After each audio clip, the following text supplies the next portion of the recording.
And welcome to the channel. Today we are going to discuss Vision IS monthly current affair of January 2025. ठीक है, तो इस news में ना इस सेक्शन में हम डिस्कस करेंगे एंटायर इंटरनेशनल रिलेशन का सेक्शन। उसके पहले ना मैंने एक वीडियो पोस्ट किया जहाँ पे हमने पूरा पॉलिटी एंड गवर्नेंस का जो सेक्शन के जितने भी न्यूज़ है ना वो हमने कवर कर लिए। ठीक है, उसके लिंक मैं डिस्क्रिप्शन में दे दूँगी, आप वहाँ पे जाके जो पॉलिटी एंड गवर्नेंस का सेक्शन कवर कर सकते हो। So let's begin with our second topic जो है, ठीक है, second main subject that is international relation. ठीक है, तो लेट्स स्टार्ट। तो सबसे पहले न्यूज़ है related to USA protectionist measure. तो देखो क्या हुआ है रिसेंटली न्यूज़ में, ये क्यों था, तो क्या है यूएसए ने ना उनकी अभी अमेरिका फर्स्ट पॉलिसी को लाने का उन्होंने सोचा है। ठीक है, अभी अमेरिका फर्स्ट पॉलिसी इसका मतलब क्या होता है, ठीक है, अमेरिका को फर्स्ट प्रायोरिटी देना। ठीक है, वो जितने भी ग्लोबल ऑर्गेनाइजेशन है वहाँ से एग्जिट करना। ठीक है, जैसे कि वर्ल्ड हेल्थ ऑर्गेनाइजेशन हो गया, पेरिस एग्रीमेंट हो गया, इंटरनेशनल क्रिमिनल कोर्ट हो गया, इस तरीके से जो भी मेन ग्लोबल ऑर्गेनाइजेशन है वहाँ से एग्जिट करना, और उनकी एक मेन जो पॉलिसी है या मेन जो बिलीफ है दैट अमेरिका फर्स्ट पॉलिसी, उसको जो है होल्ड करना। ठीक है, तो ये न्यूज़ में था। अब देखो इसके ये ना फर्स्ट टाइम ऐसा नहीं हो रहा है कि अमेरिका ने ये ट्राई किया है, इसके पहले भी America has use various measures to uphold their policy of America first. ठीक है, तो इसका एग्जांपल देखा जाए तो पेरिस एग्रीमेंट से दे इन 2017 उन्होंने एग्जिट किया, उसके बाद उन्होंने फिर से रिजॉइन किया and they further initiated process of withdrawing from WHO in 2020 and उन्होंने फिर से रिवर्स किया 2021 में। ठीक है, तो इस तरीके का जो है किसी ऑर्गेनाइजेशन को छोड़ना, उसको फिर से ज्वाइन करना, ये अमेरिका हमेशा करते रहता है। ठीक है, ये होगी एक चीज़। और सेकेंड चीज़ देखा जाए तो यूएस जो है ना काफ़ी ज़्यादा टैरिफ वॉर में जो है एंगेज हो रहा है। किस तरीके से देखो तो क्या हो रहा है, उनका मेजर जो है दे हैव थ्रेटन कि उनका जो है ट्रेड कहीं ना कहीं डेफिशिएट दिखाई देता है। ठीक है, so to reduce the trade deficit they started to impose a high tariff on imported good. ठीक है, तो ये एक हो गया यूएस के टैरिफ वॉर रिलेटेड पॉइंट। ठीक है, उनका ट्रेड डेफिशिएट अभी कौन से कंट्रीज के साथ है, तो इन 2023 में ऐसा दिखाई दिया है कि यूएस की ट्रेड डेफिशिएट है अराउंड $1.05 ट्रिलियन विथ 4 कंट्रीज, जो है China, Mexico, Canada and European union. ठीक है, और ये उनका अराउंड 80% ऑफ ट्रेड डेफिशिएट को जो है कंसिस्ट करता है। So this are some point. अब देखते हैं कुछ प्रीवियस प्रोटेक्शनिस्ट मेजर्स जो यूएसए ने लिए हैं। ठीक है, तो they have withdrawal from various global institution, जैसे कि यूनेस्को, उनको 2017 में उन्होंने छोड़ा था and they again rejoin in 2023। Then next one is trans Pacific partnership agreement, they have withdrawal in 2017। Okay, WHO की जो ऑर्गेनाइजेशन है, जैसे मैंने अभी बोला था, ठीक है, WHO को भी उन्होंने जो है रिजॉइन किया फिर से छोड़ने के बाद। उसके साथ साथ WTO जो होता है, ठीक है, वर्ल्ड ट्रेड ऑर्गेनाइजेशन, उनकी एक डिस्प्यूट सेटलमेंट बॉडी है, एपेलेट बॉडी, उनको भी जो है उनके फंक्शनिंग को या अपॉइंटमेंट रिलेटेड जो है वहाँ पे भी उन्होंने कुछ ब्लॉकेजेस या डिसफंक्शनल एक्टिविटीज़ दिखाई दी है यूएसए की तरफ से। उसके साथ साथ north American free trade agreement, उसको उन्होंने टर्मिनेट किया है 2020 में and they further replace it by the United nation Mexico Canada agreement. ठीक है, तो ये काफ़ी ज़्यादा उनके जो पॉलिटिकल हम बोल सकते हैं पॉलिटिक्स में चेंज आने की वजह से भी जो है उनका किसी ऑर्गेनाइजेशन को पकड़ना या छोड़ना हमेशा चलते ही रहा है। ठीक है, अब देखते हैं कुछ major point related to protectionism. ठीक है, जैसे प्रोटेक्शनिज्म का मेन वही है, ठीक है, government to protect their developing domestic industries from the foreign competitor, they used to impose various type of policies in their country, जैसे कि हो गया टैरिफ लगाना, ठीक है, जैसे कि टैक्सेस या ड्यूटीज लगाना इम्पोर्टेड गुड पे। उसके बाद है कोटा, ठीक है, कुछ ऐसा रेस्ट्रिक्शन लगाना या पर्टिकुलर, यहाँ पे जैसे इन्होंने एग्जांपल दिया, ठीक है, restriction on the volume of a import. Third one is a subsidies, ठीक है, सब्सिडीज लाना। This are the some different type of protectionism measures जो वेरियस गवर्नमेंट हमेशा ही लेती रहती है। ठीक है, ये ऐसी फर्स्ट कंट्री नहीं है जिसने ऐसे मेजर्स लिए है, काफ़ी सारे जो कंट्रीज है they use to have such type of a protectionist measure to protect the interest of their domestic industries. Now coming toward the advantage and disadvantage. तो देखो एडवांटेज क्या है, देखो कहीं ना कहीं हम जो है प्रोटेक्शनिज्म मेजर्स लगाने की वजह से अपने डोमेस्टिक इंडस्ट्रीज को जो है प्रोटेक्ट कर रहे हैं, तो obviously it will promote the local industries, ठीक है, एमएसएमईज को वगैरह जो है कंट्रीज के एक इंक्रीज अपॉर्चुनिटीज या कॉम्पिटिटिवनेस जो है बढ़ सकता है। उसके साथ साथ ट्रेड डेफिशिएट वो कहीं ना कहीं रिड्यूस हो सकता है, ठीक है, क्योंकि काफ़ी बार क्या होता है कुछ कंट्रीज क्या करती है उनके चीप गुड्स जो है डंप करती हैं फॉरेन कंट्रीज़ में, जिसकी वजह से क्या होता है उनके जो मेजर इंडस्ट्रीज जो फॉरेन कंट्री की इंडस्ट्रीज होती है उसमें कहीं ना कहीं जो है उनके प्रोडक्ट्स उतने बिकते नहीं है, बिकॉज इंपोर्टेड प्रोडक्ट जो होते हैं वो चीप गुड्स होते हैं। इस टाइप के मेजर्स लगाने की वजह से काफ़ी ज़्यादा जो है ट्रेड में मिसबैलेंस उनको दिखाई देता है, दस ट्रेड डेफिशिएट को जो है ट्रेड डेफिशिएट वाला इशू आता है। Thus to reduce the trade deficit protectionism measures can be applied by some countries. Third one is a higher employment opportunities for the local workforce, ठीक है, लोकल्स को ही रहेगा, माइग्रेंट को वगैरह जो है रेस्ट्रिक्शन लाने की वजह से लोकल्स को प्रायोरिटी मिलेगी, ये एक एडवांटेज हो गया। Now next coming toward the next point that is equitable competitiveness, ठीक है, तो कॉम्पिटिटिवनेस में भी जो है ईज दिखाई देती है। This are some advantage point. अभी डिसएडवांटेज क्या है, देखो हैम्पर कर सकता है कहीं ना कहीं टेक्नोलॉजिकल एडवांसमेंट को। अभी ये किस तरीके से होगा, देखो डोमेस्टिक जो है डोमेस्टिक में अंदर के अंदर ही जो भी सर्विसेज प्रोवाइड होंगी, पर जो आउटसाइड वर्ल्ड में जो भी न्यू टेक्नोलॉजीज आ रही है एंड इनोवेशंस आ रहे हैं वो जो है कहीं ना कहीं लैक कर सकता है जब हम प्रोटेक्शनिस्ट मेजर्स कंट्रीज में लाते हैं, ठीक है। Next is a limited choice, ठीक है, लिमिटेड चॉइस रहेंगी कंज्यूमर्स को, ठीक है, जिसके वजह से कहीं ना कहीं हम सोच सकते हैं कि कभी कभी इंक्रीज्ड वैल्यू भी रह सकती है प्रोडक्ट की, ठीक है, तो ये कहीं ना कहीं हम बोल सकते हैं कि due to this restricted market जो है कंज्यूमर को लॉस हो सकता है। उसके साथ साथ miss allocation of the funds, ठीक है, ये कहीं ना कहीं रिसोर्सेज बोल सकते हैं, रिसोर्सेज उसके साथ साथ लीपर्स, ठीक है, उनमें काफ़ी ज़्यादा उनकी एफिशिएंसी में अफेक्ट कर सकता है। उसके साथ साथ लैक ऑफ इनोवेशन R&D जैसे जो है इश्यूज फेस करने पड़ सकते हैं। उसके बाद ही ineffectiveness in the tariff because many harm to the industry in the long term due to the interconnectness जो है डिक्रीज हो जाता है due to the protectionism measure, ठीक है, दिस आर सम डिसएडवांटेजेस, ठीक है। अब बढ़ते हैं नेक्स्ट पॉइंट की तरफ, ठीक है, पोटेंशियल इम्पैक्ट और टू दिस मेजर्स। अभी प्रोटेक्शनिस्ट इम्पैक्ट क्या है, तो देखो यहाँ पे है कि इसमें पहला क्या है, weakening of a global international order, ठीक है, तो यूएसए ऐसा सोचता है कि कहीं ना कहीं जो मल्टीलैटरल ट्रीटीज या मल्टीलैटरल इंस्टीट्यूशन है ना वो कहीं ना कहीं कंट्रीज की जो सोवरेन अथॉरिटी है उसको रेस्ट्रिक्ट करती है, एंड दस वो जो है उनका ये जो व्यू पॉइंट है it somehow affect or weaken the normative authority of a multilateral institution और multilateral treaties related countries, ठीक है, तो ये हो गया एक weakening of a global international order। second is the threat to the global researcher, ठीक है, तो यूएसए जो है ना तो काफ़ी ज़्यादा जो है रिसर्च में वगैरह सपोर्ट प्रोवाइड करता है, एंड दस कहीं ना कहीं हम बोल सकते हैं यूएस के वजह से, ठीक है, उनका जो प्रोटेक्शनिज्म मेजर्स के लगाने की वजह से कहीं ना कहीं जो ट्रीटीज़ है या डिफरेंट टाइप ऑफ फंडिंग है उसमें जो है हम बोल सकते हैं कि दिक्कतें आ सकती है। So this is the threatening the global research, ये वाला फंडिंग वाला point, because US is consider to be the highest contributor in various global institution and thus उनकी इम्पैक्ट हो सकता है डेवलपमेंट एंड इमरजेंसी वर्क के लिए, ठीक है। यहाँ पे जैसे एग्जाम्पल भी यहाँ पे मेंशन किया है कि US has historically a single largest contributor of WHO, और अगर ठीक है इस वजह से अगर यूएस जो अगर बाहर जाता है या जो है कुछ मेजर्स लाता है इसके वजह से क्या होगा कहीं ना कहीं WHO का रेवेन्यू अफेक्ट हो सकता है, सो अफेक्ट करेगा फंडिंग को, ऑब्वियसली ग्लोबल रिसर्च को and obviously the global international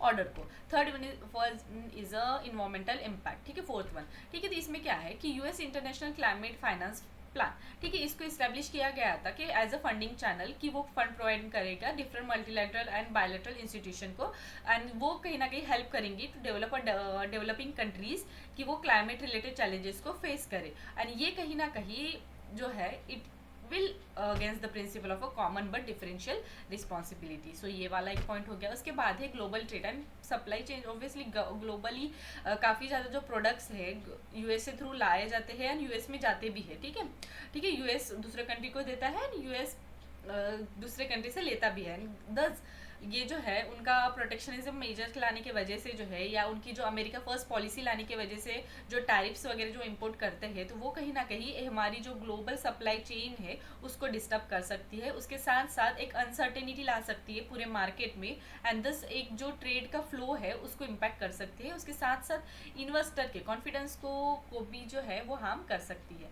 उसके बाद है ग्लोबल साउथ। ठीक है, इसमें क्या है, जैसे हमें पता है कुछ कंट्रीज जो है ग्लोबल नॉर्थ में आती है एंड कुछ कंट्रीज ग्लोबल साउथ में आती है। तो ग्लोबल साउथ कंट्रीज जो है ना, mainly it lack on the various resources and developmental field, and thus हम बोल सकते हैं if global north country act in such a ways by bringing the measures like a protectionism, it somehow affect the global south, because mainly क्या होता है बहुत सारे multilateral institution पे ना फॉर फंडिंग हो गया या रिसोर्सेज के लिए ना ग्लोबल साउथ जो है वो डिपेंडेंट है in various field, and this we can say that if global north is not providing funding or something like that, it will definitely affect the global south. Now coming toward the next point, that is impact on India US cooperation. ठीक है, इसमें कुछ positive point दिए। तो सबसे पहला है कि ट्रेड प्रमोशन। ठीक है, इंडिया जो है यूएस और चाइना के ट्रेड रिलेशन में अगर कुछ जो टेंशन आती है तो ये कहीं ना कहीं एक इंडिया के लिए पॉजिटिव पॉइंट हो सकता है, क्योंकि India can act as a alternative manufacturing destination. ठीक है, इन वेरियस फील्ड, आईटीज हो गया, इलेक्ट्रॉनिक्स हो गया, फार्मास्यूटिकल हो गया। Second one, Indo Pacific region. ठीक है, जैसे it is mainly based on a pivoted to the Asian strategy, जहाँ पे अगर इंडिया जैसे हमें पता है कि यूएस एंड चाइना का हमेशा ही जो है एक बैड रिलेशन रहा है, so we can say that to counter the China geopolitical influence in Indo Pacific region, India and US strategic partnership can be a strongest point, and thus they are also forming various group, जैसे कि हो गया Indo Pacific economic framework, India middle East economic corridor and a Quad. ठीक है, moving toward the third positive point, that is technology. ठीक है, जैसे हमें पता है knowledge sharing and technological transfer initiative जो है, जैसे कि India US initiative on a critical and emergency technology and a civil nuclear energy partnership. So these are some जो है positive point related to India and US relationship. Moving to the next negative point. देखिए, इसमें क्या है, सबसे पहला है कि ट्रेड कॉम्पिटिशन। इसमें क्या होगा, इंडिया के जो एक्सपोर्टर्स है they may face a higher competition, because जहाँ पे चाइना की गुड्स जो है they have diverted and redirected due to the US tariff, and thus कहीं ना कहीं इंडिया और जो चाइना के प्रोडक्ट्स है एक ही मार्केट में फिर कॉम्पिटिशन रहेगा उनका, एंड दस हम बोल सकते हैं एक जो कॉम्पिटिशन के लेवल है वो कहीं ना कहीं हाइटन होंगी या जो है इंक्रीज होंगी for the Indian exporter.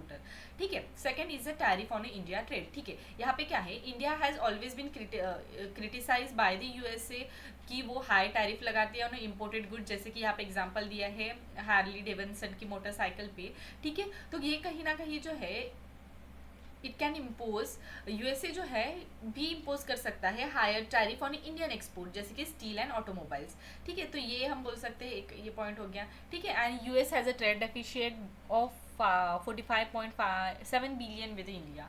Next point is immigration policy. तो यहाँ पे क्या है, जैसे कि सबसे पहले मैं आपको ना H1B visa restriction, H1B visa के बारे में बता देती हूँ। तो H1B वीज़ा क्या है, एक temporary and non migrant visa program है, जहाँ पे ये अलाउ करता है फॉरेन वर्कर्स को ऑफ वेरियस फील्ड कि वो जो है यूएस में या जाके जो है माइग्रेट करके वहाँ पे जो है अपना जॉब वगैरह कर पाए। ठीक है, तो इमिग्रेशन अगर यूएस ऐसा ही टाइप का रेस्ट्रिक्शन लगाता है तो हमारी जो भी वर्कर्स रहेंगे या जो लेबर फोर्स रहेगा, अगर वो H1B वीज़ा के थ्रू जाता है वहाँ पे, तो वही कहीं ना कहीं उनका जाना जो है वो भी मुश्किल हो सकता है। अगर वो वहाँ पे चला भी जाता है तो डिफरेंट टाइप ऑफ जो पॉलिसीज़ रहेंगी उसमें भी जो है उनको दिक्कतें आ सकती है। सो इमिग्रेशन पॉलिसी ये हो गया। उसके साथ साथ banning a birth right citizenship वाला पॉइंट आ गया। ठीक है, ये कहीं ना कहीं जो है इम्पैक्ट कर सकता है इंडिया के डायस्पोरा पे in the US. Okay, so this are some point.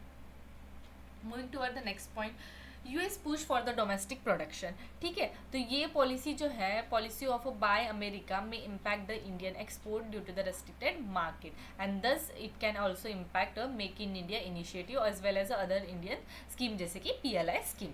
ठीक है, तो ये हो गया सारा पॉइंट। अभी कंक्लूजन में वही, ठीक है, जितना भी अगर context of global economic landscape अगर चेंज हो रहा है तो इंडिया को जो है नेविगेट करना चाहिए डिफरेंट टाइप ऑफ कॉम्प्लेक्सिटी को, ठीक है। इंडिया को जो है बायलैटरल ट्रेड, उसके साथ साथ उनका जो एक्सपोर्ट मार्केट है उसको डाइवर्सिफाई करना चाहिए, बायलैटरल ट्रेड्स को स्ट्रेंथन करना चाहिए, और जो भी मल्टीलैटरल इंस्टीट्यूशन है उसमें रिफॉर्म्स जो है सजेस्ट करते रहना चाहिए time to time.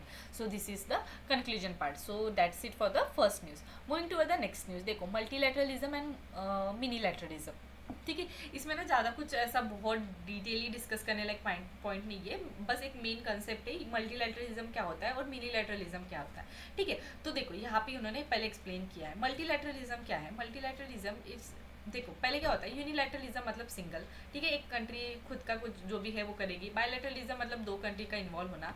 Multilateralism is just opposite, or we can say that opposite of this bilateralism and unilateralism, because यहाँ पे ना दो से ज़्यादा या तीन चार ऐसा काफ़ी जो है एन नंबर ऑफ टाइम्स जो है एन नंबर ऑफ कंट्रीज जो है साथ में आती है, and then they share a common values हो गया या कॉमन नॉर्म्स हो गया, ठीक है, कॉमन इश्यूज़ को रिजॉल्व करना चाहती है थ्रू द कॉपरेशन, ठीक है।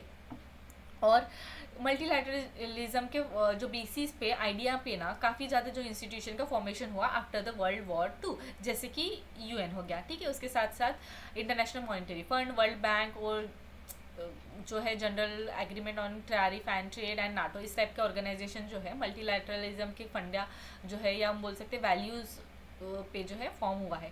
अभी मिनीलैटरलिज्म क्या है? अभी मिनीलैटरलिज्म में क्या होता है, एक इनफॉर्मल, फ्लेक्सिबल और वॉलंटरी फ्रेमवर्क होता है, ठीक है, with varied suitable interest, shared values and relevant capabilities, ठीक है। इसमें भी क्या होता है, कुछ कंट्रीज साथ में आती है और जो है उनका ग्रुपिंग फॉर्म करके जो भी उनका मेजर इश्यूज़ है उसको सॉल्व करने को वो ट्राई करती है, ठीक है। ये हो गया मल्टीलैटरलिज्म।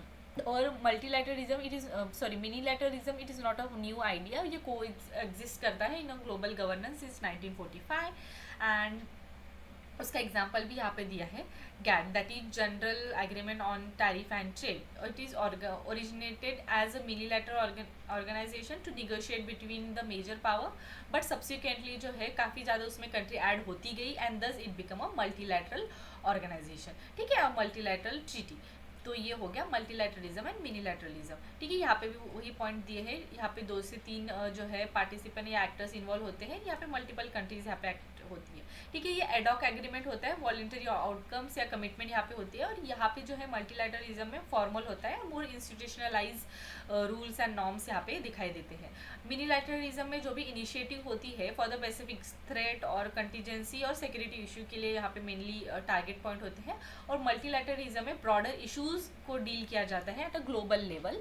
उसके साथ साथ एंगेजमेंट देखा जाए only involve a critical mass of the member, ठीक है, जो भी इन्वॉल्व पार्टीज है उसमें भी होता है, और फिर यहाँ पे जो है ना ब्रॉड एंड इंक्लूसिव अप्रोच दिखाई देता है इन मल्टीलैटरलिज्म, ठीक है। उसके बाद यहाँ पे एग्जाम्पल दिए हैं, जस्ट अ मिनट, देखिए यहाँ पे एग्जाम्पल दिए हैं, ठीक है, RCEP, ठीक है, फ्री ट्रेड एग्रीमेंट है एशियन पैसिफिक कंट्रीज़ का, ठीक है, मल्टीलैटरल फ्रेमवर्क हो गया। उसके साथ साथ यहाँ पे अगर देखा जाए WTO एक मल्टीलैटरल ऑर्गेनाइजेशन है, एक पूरा ग्लोबल लेवल पे जो है वो उतना वर्क करती है। So this are some point. अब देखते हैं यहाँ पे ये न्यूज़ में क्यों था, ये तो हो गया बस कंसेप्ट, ठीक है, न्यूज़ में क्यों था उसके बारे में एक बार देख लेते हैं। तो रिसेंटली क्या हुआ है, न्यूज़ में होने की वजह ये है कि recently adoption of a cyber crime treaty by the UN General Assembly, it is not only a breakthrough for a fractured cyber governance system but also a major victory of a multilateralism, ठीक है। तो ये जो policy है या ये जो treaty है, it acts as a major victory of a multilateralism, ठीक है। बस यही कंटेक्स्ट में जो है ये मल्टीलैटरलिज्म न्यूज़ में था, ठीक है। अब यहाँ पे बस उतना ही पॉइंट दिया है, not that much major discussion, but बस एक बार आपको बता देती हूँ। तो यहाँ पे क्या है, UN की जो मल्टीलैटरल ट्रीटी है उसके बारे में अगर देखा जाए तो रिसेंट टाइम में ऐसा दिखाई दिया है इन वेरियस नेशन, जहाँ पे काफ़ी ज़्यादा नेशनलिज्म जो है, पॉपुलरिज्म, या उसके साथ साथ इकोनॉमिक इनइक्वालिटीज़ या कंपटीशन जो है, पावर कंपटीशन इंक्रीज हो रहा है, एंड दस हम बोल सकते हैं ये कहीं ना कहीं वर्ल्ड ऑर्डर का जो है एंड उसके साथ साथ मल्टीलैटरलिज्म का फॉल दिखाई दे रहा है। बट सर्टन इनिशिएटिव्स जैसे कि यहाँ पे हो गया UN साइबर क्राइम थ्रेटीज, ये इस टाइप के जो इनिशिएटिव्स लाने के वजह से जो है कहीं ना कहीं मल्टीलैटरलिज्म जो है वो हम बोल सकते हैं it is still exist and still we can say that it is still having a major role in the global policies. ठीक है, तो बस ये वाला एक एक्स्ट्रा पॉइंट हो गया जो यहाँ पे डिस्कस किया गया है। ठीक है, अब ने हमने तो ये सारे देख लिए, अब देखते हैं next point, that is factor responsible for the shift toward the minilateralism. ठीक है, अभी मिनीलैटरलिज्म क्यों दिखाई दे रहा है? तो सबसे पहला है कि राइजिंग मल्टीपोलैरिटी। तो काफ़ी ज़्यादा ऐसा दिखाई दे रहा है कि due to the emergence of a multiple center of a power, जैसे कि rise in Russia, rise of Russia and rise of China, तो काफ़ी ज़्यादा जो है इस टाइप के जो मल्टीपोलैरिटी वाले जो है या मल्टीपल पावर जो है इंक्रीज होने की वजह से कहीं ना कहीं जो मल्टीलैटरल इंस्टीट्यूशन है, ठीक है, जो मेनली यूएसए के लीडरशिप के अंडर में बनाई गई है, वो कहीं ना कहीं जो है उनकी उतनी प्रोग्रेस या डेवलपमेंट, उसके साथ साथ उनका जो इम्प्लीमेंटेशन है वो प्रॉपरली हो नहीं रहा है। And thus we can say that many जो कंट्रीज है are coming towards forming a small grouping to deal with their certain issues.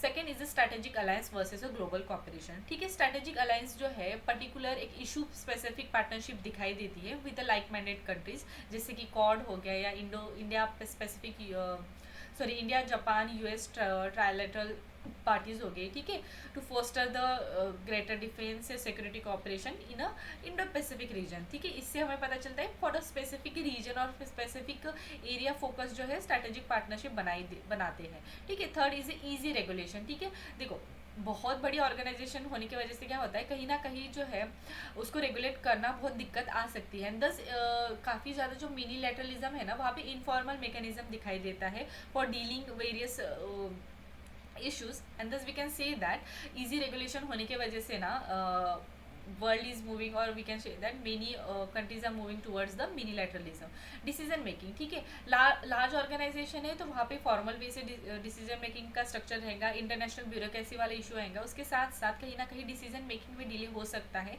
And thus minilateralism can act as a positive point, और we can say that it can act as a alternative of it. Next is a stagnation in the reform. ठीक है, तो काफ़ी बार ऐसा दिखाई देता है कि जो भी कंट्रीज़ है या जो भी बड़े बड़े मल्टीलैटरल ऑर्गेनाइजेशन है, वहाँ पे ना कहीं रिफॉर्म्स उतने होते नहीं है। And thus we can say that reforms उतने नहीं होने के वजह से जो है काफ़ी कंट्रीज़ जो है डिसअपॉइंट होती है, and thus they are moving toward the alternative of a minilateralism. Next is a perceived failure of a multilateralism। ठीक है, to achieve a global cooperation most of the prevalent issues जो है जहाँ पे लोगों की जो है कंसेंसस मिलते नहीं है, दस जो है मल्टीलैटरल ऑर्गेनाइजेशन के मेन जो अचीव गोल्स है वो उतने अचीव नहीं होते हैं। ठीक है, so this are some point. अब हम देखते हैं कि need for coexistence of a minilateralism and multilateralism. ठीक है, तो देखो मिनीलैटरलिज्म है ना act as a building block of a multilateralism, जैसे हमने अभी एग्जांपल देखा था गैट का। ठीक है, इसमें क्या ये मिनीलैटरलिज्म करके फॉर्म हुई थी, उसके बाद ये डिफरेंट ऑर्गेनाइजेशन जो है उससे जो सॉरी डिफरेंट कंट्रीज जो है उससे जुड़ती गई है, and they form a big multilateralism. Thus we can say that minilateralism act as a building block of a multilateralism. Next is a streamlining negotiation. ठीक है, मिनीलैटरलिज्म जो है ना कहीं it lay a ground work for a political dialogue, and it also promotes a confidence between the key partner, and thus we can say that they can act as a pre platform for a multilateral organization formation. ठीक है, so यहाँ पे जैसे दिया है regional grouping like EU and Asian etcetera. ठीक है, next is accelerate the phase in a multilateral negotiation. ठीक है, एग्जाम्पल हो गया Paris negotiation in 2015 received impetus with the finalization of a US-China agreement on reducing the emission। Next is a filling the gap. ठीक है, multilateral institution जो है mainly सफ़र, जैसे कि रिफॉर्म्स उसमें नहीं होते हैं, ठीक है, इस टाइप के इशू वो फेस करता है, एंड दस जो है minilateralism they can suffer a power imbalance and may be lead to the several conflict, and thus we can say that synergies अगर हम लाए दोनों में, ठीक है, जो भी प्रॉब्लम्स को ओवरकम करते हुए, तो दोनों की जो गैप फिल अगर हो पाए, thus we can say that it can act as a positive outcome for the countries. ठीक है, next is a dealing with the global challenges. ठीक है, अगर साथ में आओगे कोऑपरेशन करेंगे तो ऑब्वियसली ग्लोबल चैलेंजेस को डील करना जो है आसान होते जाएगा। Rule based framework. ठीक है, मल्टीलैटरल ऑर्गेनाइजेशन जो है it will help to build a consensus toward the legally binding treaty जैसे कि UN convention on law of seas, offering a rule based framework for the minilateral cooperation. So this are sub point, ठीक है। तो वही है, को existence रहना चाहिए या सिनर्जीज उन दोनों के बीच में रहनी चाहिए, मिनी लैटरलिज्म एंड अ मल्टीलैटरलिज्म, ठीक है, इन दोनों कंसेप्ट में, ठीक है। वही है news. Moving toward the next one, that is role of institution on a climate negotiation. तो रिसेंटली क्या हुआ है, जैसे हमें पता है कि COP 29 of UNFCCC in Baku Azerbaijan में हुई थी, एंड उस वहाँ पे ऐसा दिखाई दिया है, they have witness a rift on the issue of a climate finance, ठीक है। क्लाइमेट फाइनेंस के इशू में काफ़ी ज़्यादा जो है डेवलप्ड एंड डेवलपिंग कंट्रीज़ में एक जो है रिफ्ट दिखाई दी है, एंड दस कहीं ना कहीं this has been question the efficiency of a multilateral institution in provisioning of a global common good, ठीक है। वही है, मल्टीलैटरल इंस्टीट्यूशन बड़े इतने सारे कंट्रीज होती है, तो कहीं ना कहीं कंसेंसस एक प्रॉपर जो है उसमें आती नहीं है, उसी पे ये जो है न्यूज़ दी है, ठीक है। जैसे यहाँ पे मेंशन है कि क्लाइमेट फाइनेंस पे जो है डेवलपिंग एंड डेवलप्ड कंट्रीज में जो है एक कंसेंसस नहीं है, thus it witness a rift between the develop and the developing countries. अब रोल क्या है इंस्टीट्यूशन का इन एडवांसिंग द क्लाइमेट निगोशिएशन? देखो, ऑब्वियसली इंस्टीट्यूशन है तो वो कहीं ना कहीं लेजिटिमेटी एंड क्रेडिबिलिटी ऑफर करेंगी, कंस्टिट्यूशन जो भी ट्रीटी है उसको, ठीक है। एक प्रॉपर स्ट्रक्चरल फ्रेमवर्क ऑफर करती है, उसके साथ साथ एक मेंबरशिप को जो है इंक्लूसिविटी, उसके साथ साथ कॉन्फिडेंस बिल्डिंग मेजर्स या बाइंडिंग ऑब्लिगेशन जैसे जो है एक प्रॉपर स्ट्रक्चर वे में जो है एक फ्रेमवर्क देती है, and this we can say that institution plays a major role in climate negotiation हो या कोई भी निगोशिएशन हो, ठीक है। उसके बाद है बिल्डिंग ट्रस्ट, ठीक है। It help to build a trust between various countries by promoting a measures जैसे कि ट्रांसपेरेंसी लाना पॉलिसीज में, उसके साथ साथ इंटरेक्शन बढ़ाना बिटवीन द कंट्रीज। उसके बाद है एड्रेसिंग द क्लाइमेट करप्शन, ठीक है। Institution help to curb the climate related और environment related crimes.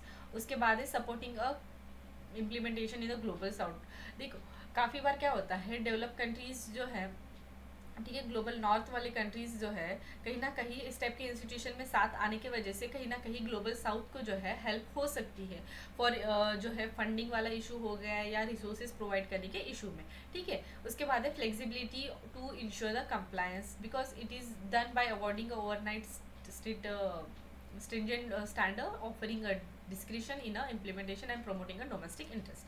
Moving to the next, that is promoting a climate justice, ठीक है, क्योंकि इंस्टीट्यूशन जो है एक कहीं ना कहीं प्लेटफॉर्म प्रोवाइड करेंगी फॉर वेरियस कंट्रीज, ठीक है। आइदर वो वनरेबल कंट्रीज हो या कोई स्मॉल आइलैंड कंट्रीज हो, ठीक है। तो वो कहीं ना कहीं उनके प्रॉब्लम्स या उनके जो इश्यूज है उसको रिजॉल्व करने में हेल्प कर सकती है। Thus we can say that institution played a major role and act as a major platform for resolving the issues of a smaller countries. So these are the role of an institution in advancing a climate negotiation, or we can simply say that for advancing or for dealing any type of a negotiation in various field.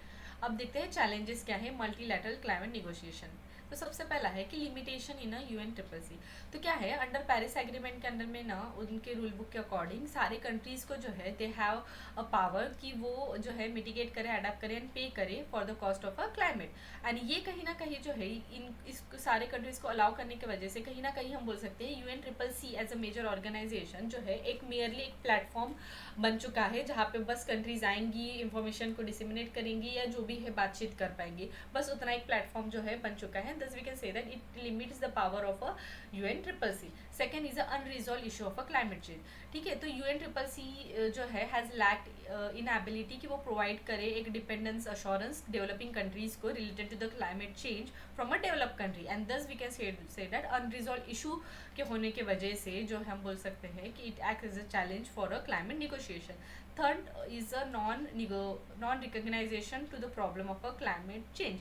तो क्या है, major countries जो है जैसे कि USA वगैरह है, they are act as a responsible member जो लार्ज इमिशन को कंट्रीब्यूट करती है। एंड मेनी टाइम जो है इनकी कंट्रीज जैसे अभी हमने डिस्कस किया था, दे यूज टू एग्जिट और withdraw from the Paris agreement, and thus हम बोल सकते हैं अगर वो ट्रीटी से एग्जिट करते हैं या एग्रीमेंट से एग्जिट करते हैं तो वो कहीं ना कहीं उनको जो है उसके रूल जो है बाइंडिंग नहीं होते, and thus we can say that उनका जो आना जाना इस टाइप के जो हम बोल सकते हैं कि इनके इनके इस टाइप के आने जाने की जो टैंट्रम्स जो है दिखाई देते हैं इन कंट्रीज़ में, वो कहीं ना कहीं जो हमारा मेजर इशू है क्लाइमेट चेंज को डील करने को, वो रिजॉल्व नहीं हो पाता है। ठीक है, next is a rising emission despite various policies, despite various protocol, still जो इमिशन है कंट्रीज़ में, वेरियस कंट्रीज़ में या अर्थ में काफ़ी ज़्यादा बढ़ रहा है। ठीक है, बढ़ रहा है।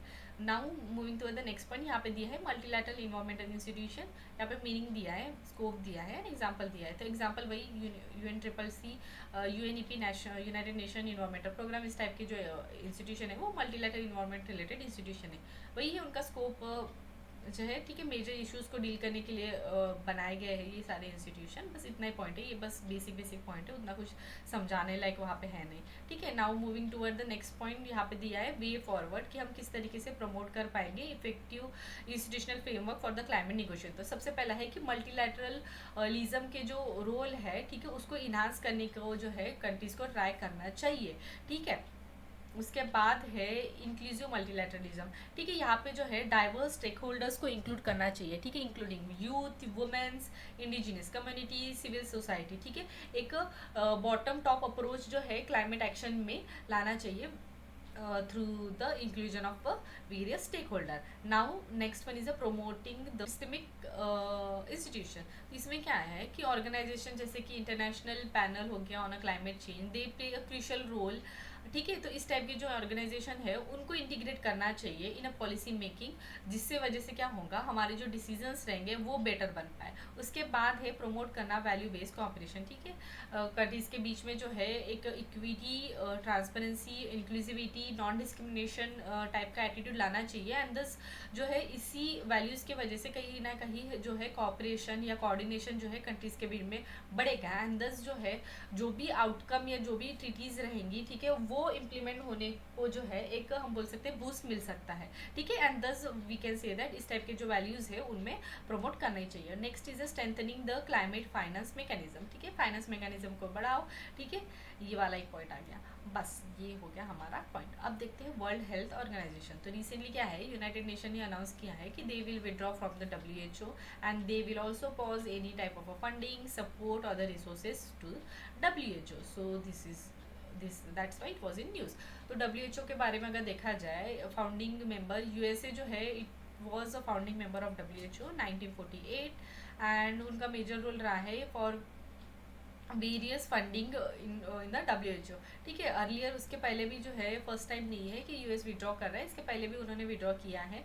ठीक है, विड्रॉ इन 2020 एंड उन्होंने कुछ मेजर्स उस टाइम पे दिए थे विड्रॉल के। तो उन्होंने बोला था कि मिस हैंडलिंग हुई है कोविड पैंडमिक की। ठीक है, उसके साथ साथ अर्जेंट रिफॉर्म नहीं लाए। ठीक है, उसके बाद है inability to demonstrate the independence and political influence से जो है दिखाई दिया है WHO के मेंबर्स में। ठीक है, मेंबर स्टेट में। So this are some major reason for their withdrawal. ठीक है, तो ये हो गया एक पॉइंट। उसके बाद है फंडिंग फ्रॉम USA। ठीक है, USA जो है acts as a major contributor so far. ठीक है, तो कहीं ना कहीं अगर इनका विड्रॉल होता है और उन्होंने अगर फंडिंग स्टॉप की, तो वो कहीं ना कहीं इम्पैक्ट हो सकती है WHO के फंक्शनिंग में या जो भी उनका जो मैकेनिज्म चलते आया है उसमें। ठीक है, अभी WHO के बारे में देखा जाए तो UN की एजेंसी है। ठीक है, it is United Nation specialise health agency, जो मैंडेटरी उनका अगर वर्क देखा जाए तो they use to coordinate the world response to the global health threat. ठीक है, अगर जीनेसिस देखा जाए तो इंटरनेशनल हेल्थ कॉन्फ्रेंस हुई थी न्यूयॉर्क में। ठीक है, उस टाइम पे जो है कॉन्स्टिट्यूशन अडॉप्ट किया गया था of WHO and it mainly come into force in 1948। की फंक्शन देखा जाए तो वही हेल्थ रिस्पॉन्स जो है वर्ल्ड लेवल पे, ठीक है, उसको डील करने में उनका जो है मेजर रोल रहता है। मेंबर स्टेट देखा जाए तो 194 मेंबर स्टेट है इन 6 रीजन अफ्रीका। ठीक है, ये सारे रीजन्स में। उसके बाद देखा जाए तो जितने भी कंट्रीज है which are the member of united state have may become the member of WHO by accepting its constitution. उसके बाद यहाँ पे जो है इस मेजरली जो है सिंपल मेजोरिटी वाला जो है वोट सिस्टम दिखाई देता है in a world health assembly. उसके बाद फंडिंग देखा जाए तो हाईएस्ट फंडिंग जो है इट केम फ्रॉम USA और बाकी ये जो कुछ बिल गेट फाउंडेशन वगैरह है, ठीक है, UK एंड जर्मनी टाइप जो कंट्रीज है उनसे मिलता है मेजर फंडिंग। उसके बाद यहाँ पे 2 मेजर सोर्स ऑफ फंडिंग यहाँ पे दिए गए हैं। ठीक है, एसेट कॉन्ट्रीब्यूशन जहाँ पे मेंबर स्टेट जो है पे करते हैं and which are as a percentage of a countries gross domestic product.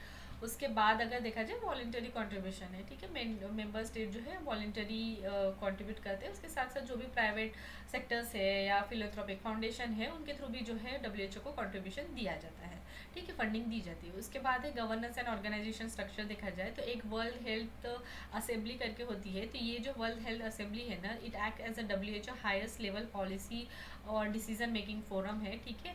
उसके बाद एग्जीक्यूटिव बोर्ड होता है जहाँ पे डायरेक्टर जनरल होते हैं। It is appointed by world health assembly and it is on the nomination of executive board, ठीक है। उसके बाद है WHO सेक्रेटेरिएट, ठीक है, जिसका हेडक्वार्टर जिनेवा स्विट्जरलैंड में है। So this are some point. अब सिग्निफिकेंस देखा जाए तो देखो, इंटरनेशनल हेल्थ लॉ को रेगुलेट करने में उनका मेजर रोल रहा है। उसके साथ साथ यूनिवर्सल हेल्थ कवरेज, ठीक है, उसको जो है लाने के लिए WHO का मेजर रोल रहा है। उसके बाद अगर देखा जाए WHO ग्लोबल ड्रग फैसिलिटीज़, ठीक है, उसके साथ साथ डिफरेंट जो प्रोग्राम्स है ग्लोबल लेवल में या डिफरेंट जो हेल्थ इश्यूज़ है ग्लोबल रिलेटेड टू हेल्थ, उसको डील करने में ना WHO जो है वेरियस मेजर्स लाता है, ठीक है। इंडिया में भी उन्होंने काफ़ी ज़्यादा सपोर्ट्स जो है किए हैं, ठीक है, वेरियस फंड प्रोवाइड किए हैं to deal with various issues in India, ठीक है। उसके बाद है, ठीक है, हेल्थ इमरजेंसी को जो है टैकल करने में उनका रोल रहा है। एलिमिनेट द डिसीज, ठीक है, WHO play a key role in eliminating the smallpox, ठीक है, एंड नियरली इराडिकेट उन्होंने किया है उनके हेल्प से, ठीक है, polio type of a disease. उसके बाद कुछ ग्लोबल इनिशिएटिव्स यहाँ पे मेंशन है। Emergency response, WHO emergency response framework एक फ्रेमवर्क है उनका, ठीक है, जो मेनली इमरजेंसीज रिलेटेड जो सिचुएशन आती है अगर किसी कंट्रीज़ में, उसको उनको जो है रिलेटेड टू हेल्थ, ठीक है, उसको डील करने में इस टाइप का जो एक इनिशिएटिव है WHO ने लिया है। उसके बाद है हेल्थ एक्शन प्लान, एक प्लान दिया है comprehensive mental health action plan 2013 to 2030, ठीक है। उसके बाद डिफरेंट प्लान से यहाँ पे जैसे मेंशन किया है। डिसीज एलिमिनेशन में भी उनका मेजर रोल है। ग्लोबल यहाँ पे जैसे मेंशन था स्मॉल पॉक्स, देन पोलियो वगैरह। वेलनेस प्रमोट करती है, decade on healthy ageing year, ठीक है, रिसर्च एंड इनोवेशन। बस ये एक बार देख लेना, उतना इम्पोर्टेंट नहीं है, बस आपको पता रहना चाहिए कि क्या क्या उन्होंने मेजरली किया है, ठीक है। बाद में अगर शॉर्टकमिंग देखा जाए तो देखो क्या है, काफ़ी बड़ी मल्टीलेटरल ऑर्गेनाइजेशन होने की वजह से ना काफ़ी ज़्यादा ना लोगों के कंट्रीज़ के बीच में ना कंसेंसस बनते नहीं है, एंड दस पुअर कोऑर्डिनेशन दिखाई देता है, ठीक है। एंड दस ड्यू टू पुअर कोऑर्डिनेशन काफ़ी ज़्यादा जो है डिक्लेरेशंस हो गया या इश्यूज़ हो गया, उसको जो होने में ना काफ़ी ज़्यादा डिलेस दिखाई देती है। यहाँ पे उन्होंने एग्जांपल भी दिया है, ठीक है। While some criticise WHO delay a declaration of 2014 Ebola outbreak, ठीक है। Next is a political pressure, ठीक है। WHO में काफ़ी ज़्यादा ऐसा दिखाई देता है कि कहीं ना कहीं वो पॉलिटिकल प्रेशर के अंडर में आके वर्क करती है, स्पेशली चाइना और USA के वजह से, ठीक है। एंड कॉम्प्लेक्स ऑर्गेनाइजेशन स्ट्रक्चर है, मल्टीपल डिपार्टमेंट होने की वजह से ना काफ़ी ज़्यादा ओवरलैप दिखाई देता है डिफरेंट टास्क में। उसके साथ साथ एक्सटेंसिव ऑटोनॉमी जो है रीजनल ऑफिस में दी जाती है, दस कोऑर्डिनेशन जो है प्रॉपर हो नहीं पाता, एंड कहीं ना कहीं इस सारे वजह से ना जो है डिसीजन मेकिंग उसमें जो है हम बोल सकते हैं स्लो हो जाती है। उसके बाद है absence of a financial independence and a legal power, ठीक है। अभी मैंने जैसे बताया फंडिंग रिसोर्सेज कैसे होती है, कंट्रीज करती है, ठीक है, अपने खुद से या कुछ वॉलेंटरी ऑर्गेनाइजेशन, ठीक है। यहाँ पे जैसे हमने देखा ये वाला पॉइंट एंड ये वाला पॉइंट, ठीक है, इस वजह से हम बोल सकते हैं कहीं ना कहीं फंडिंग जो है दिक्कत दे सकती है, ठीक है, अब्सेंस ऑफ फाइनेंशियल इंडिपेंडेंस वाला पॉइंट। उसके बाद है conflict of interest. WHO is mainly allies कि वो जो है खुद के इंटरेस्ट में जो है काम करती है, ठीक है, rather than involving the interest in major और ग्लोबल लेवल, ठीक है। तो कुछ जो हम बोल सकते हैं ये कॉन्फ्लिक्ट ऑफ इंटरेस्ट वाला भी इशू आता है उनमें। तो रिफॉर्म क्या करनी चाहिए, देखो एक ट्रांसफॉर्मेशन एजेंडा करके है, इसका मेजर एम है कि it support the health leadership and provide a global good for a public health and provide a tailor solution to the countries, ठीक है। टेलर सपोर्ट देना चाहिए कंट्रीज़ को, ठीक है, उनकी जैसे प्रॉब्लम है उसी टाइप के उनके सोल्यूशन देने चाहिए। Next is the 3 level operation model, ठीक है, उनका जो ऑपरेशन मॉडल है उसमें कुछ चेंजेस लाने चाहिए, which include a country office, regional office and headquarter operating as one WHO, ठीक है, एज वन WHO ऐसा उनका जो है ऑर्गेनाइजेशन का ऑपरेशन लेवल का जो मॉडल है उस टाइप का रहना चाहिए। उसके बाद है सस्टेनेबल फंडिंग। WHO जो है has launched its first investment round in 2024 to ensure कि जो है funding properly हो पाए. And WHO has also established a agile member state task group for strengthening WHO budgetary programs and financing governance. ठीक है, अब देखते हैं. आई थिंक मैंने यहाँ पे एक पॉइंट गलत बोला कि मैंने बोला कि कौन से रिफॉर्म ला सकते हैं. आई थिंक ठीक है, तो ये देखो WHO ने कौन से रिफॉर्म लाए हैं. ठीक है, ये वाला पॉइंट हम डिस्कस कर रहे हैं. ठीक है, pardon me for that one.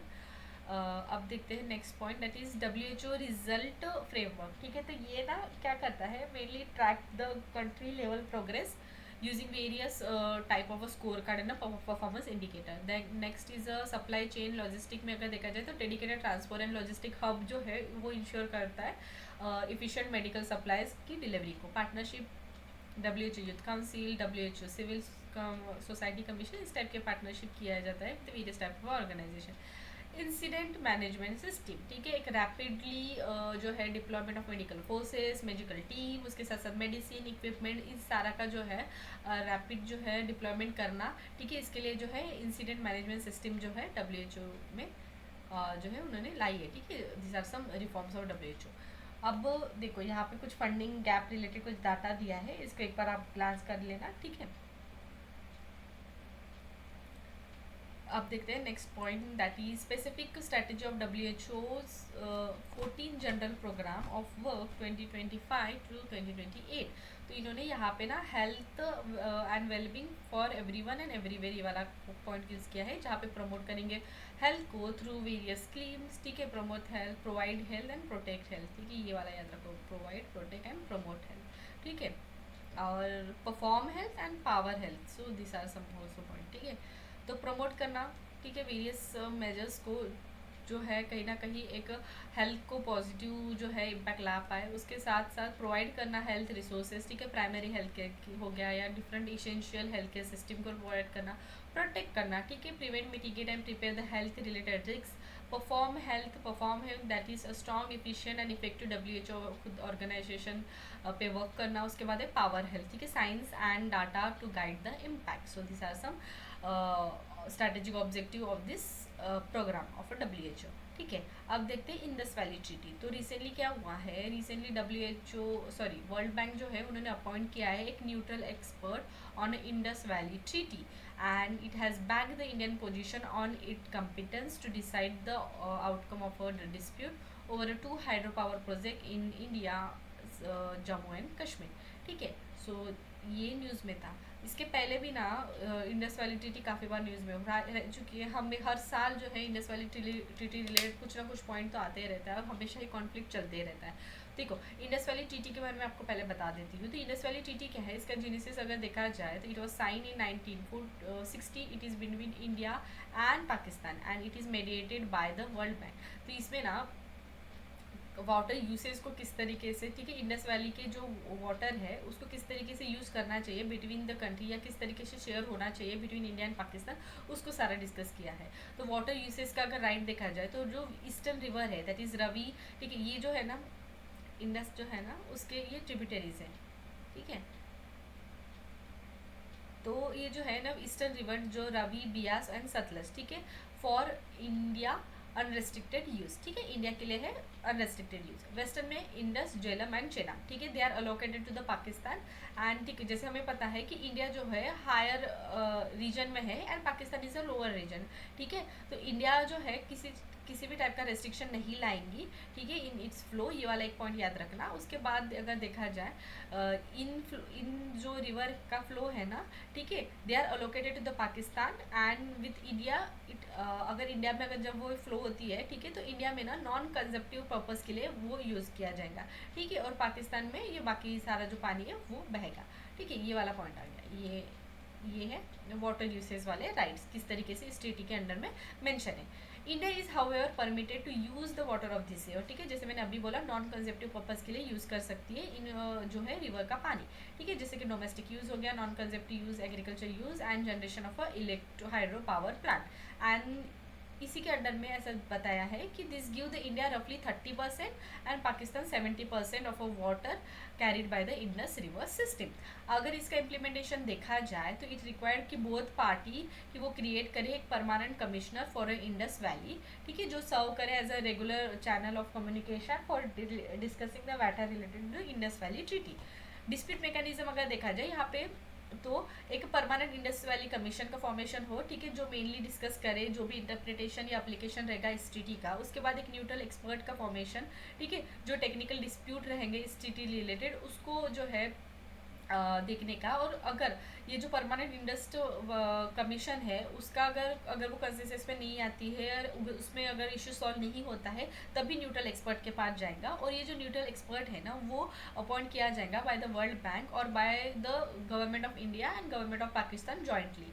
उसके बाद है कोर्ट ऑफ आर्बिट्रेशन, ठीक है, ये 7 मेंबर आर्बिट्रल ट्रिब्यूनल रहेगा for legal adjudication of a dispute if जो इशू है वो अनरिजॉल्व रहता है बाकी 2 लेवल्स में, ठीक है। तो ये सारा हो गया इस ट्रीटी के बारे में, ठीक है। यही न्यूज़ में था कि अभी वही वर्ल्ड बैंक ने जो है न्यूट्रल एक्सपर्ट को अपॉइंट किया है ऑन इंडस वैली ट्रीटी, ठीक है। वही हमेशा ही उनका रहता है पाकिस्तान का कि कुछ ना कुछ दिक्कतें लाती रहती है या कुछ ना कुछ रीजंस लाके इंडस वैली ट्रीटी को जो है रिलेटेड इश्यूज को अराइज करती रहती है, ठीक है। जैसे यहाँ पे भी बोला है कि पाकिस्तान 2015 में भी जो है they had lead a dual track dispute resolution by world bank evoking both the neutral expert and permanent court of arbitration, ठीक है। 15 में भी उन्होंने वही किया, न्यूट्रल एक्सपर्ट का अपॉइंटमेंट हुआ and then permanent court of arbitration का भी फॉर्मेशन हुआ। कुछ डिस्प्यूटेड हाइड्रो पावर प्रोजेक्ट्स अगर यहाँ पे देखा जाए इस रीजन में तो किशन गंगा प्रोजेक्ट है, ठीक है, ये वाला एक पॉइंट याद रखना। And moving to the next point अगर देखा जाए चैलेंजेस क्या है इंडस वैली ट्रीटी में, ठीक है। पाकिस्तान का ना काफ़ी ज़्यादा अपोजिशन दिखाई देता है, ठीक है। जैसे कि अभी मैंने बोला Kishan Ganga hydro power project में जो झेलम रिवर पे है, एक रत्नल हाइड्रो पावर प्रोजेक्ट है जो चेनाब रिवर पे है, ठीक है। ये दोनों जो प्रोजेक्ट्स हैं ना इसमें फ्रीक्वेंटली जो है पाकिस्तान अपोज करते ही जाता है इंडिया के। उसके बाद है इन्वायरमेंटल कंसेंसस, जैसे हमें पता है कि रैपिड मेल्टिंग हो रही है हिमालयन ग्लेशियर की due to the climate change and ये कहीं ना कहीं जो है it can alter the riverian flow of a or we can say that water flow of a Indus Valley system, ठीक है। उसके बाद है इंडिया की ग्रोइंग नीड, जिससे हमें पता है इंडिया का पॉपुलेशन एक्सपांड हो रहा है, उसके साथ साथ एग्रीकल्चर सेक्टर में भी एक्सपांशन दिखाई दे रहा है and this we can say that due to increase in such population and agriculture sector demand of irrigation and electricity need जो है इंक्रीज हो रही है and this we can say that due to increasing global और India's growing need जो है major issues आ सकती है या मेजर बर्डन कर सकता है। और वी कैन से दैट कहीं ना कहीं जो वाटर वाला इशू इंडिया में भी जो है आ सकता है and this we can say that it can act as a challenge toward the Indus valley treaty.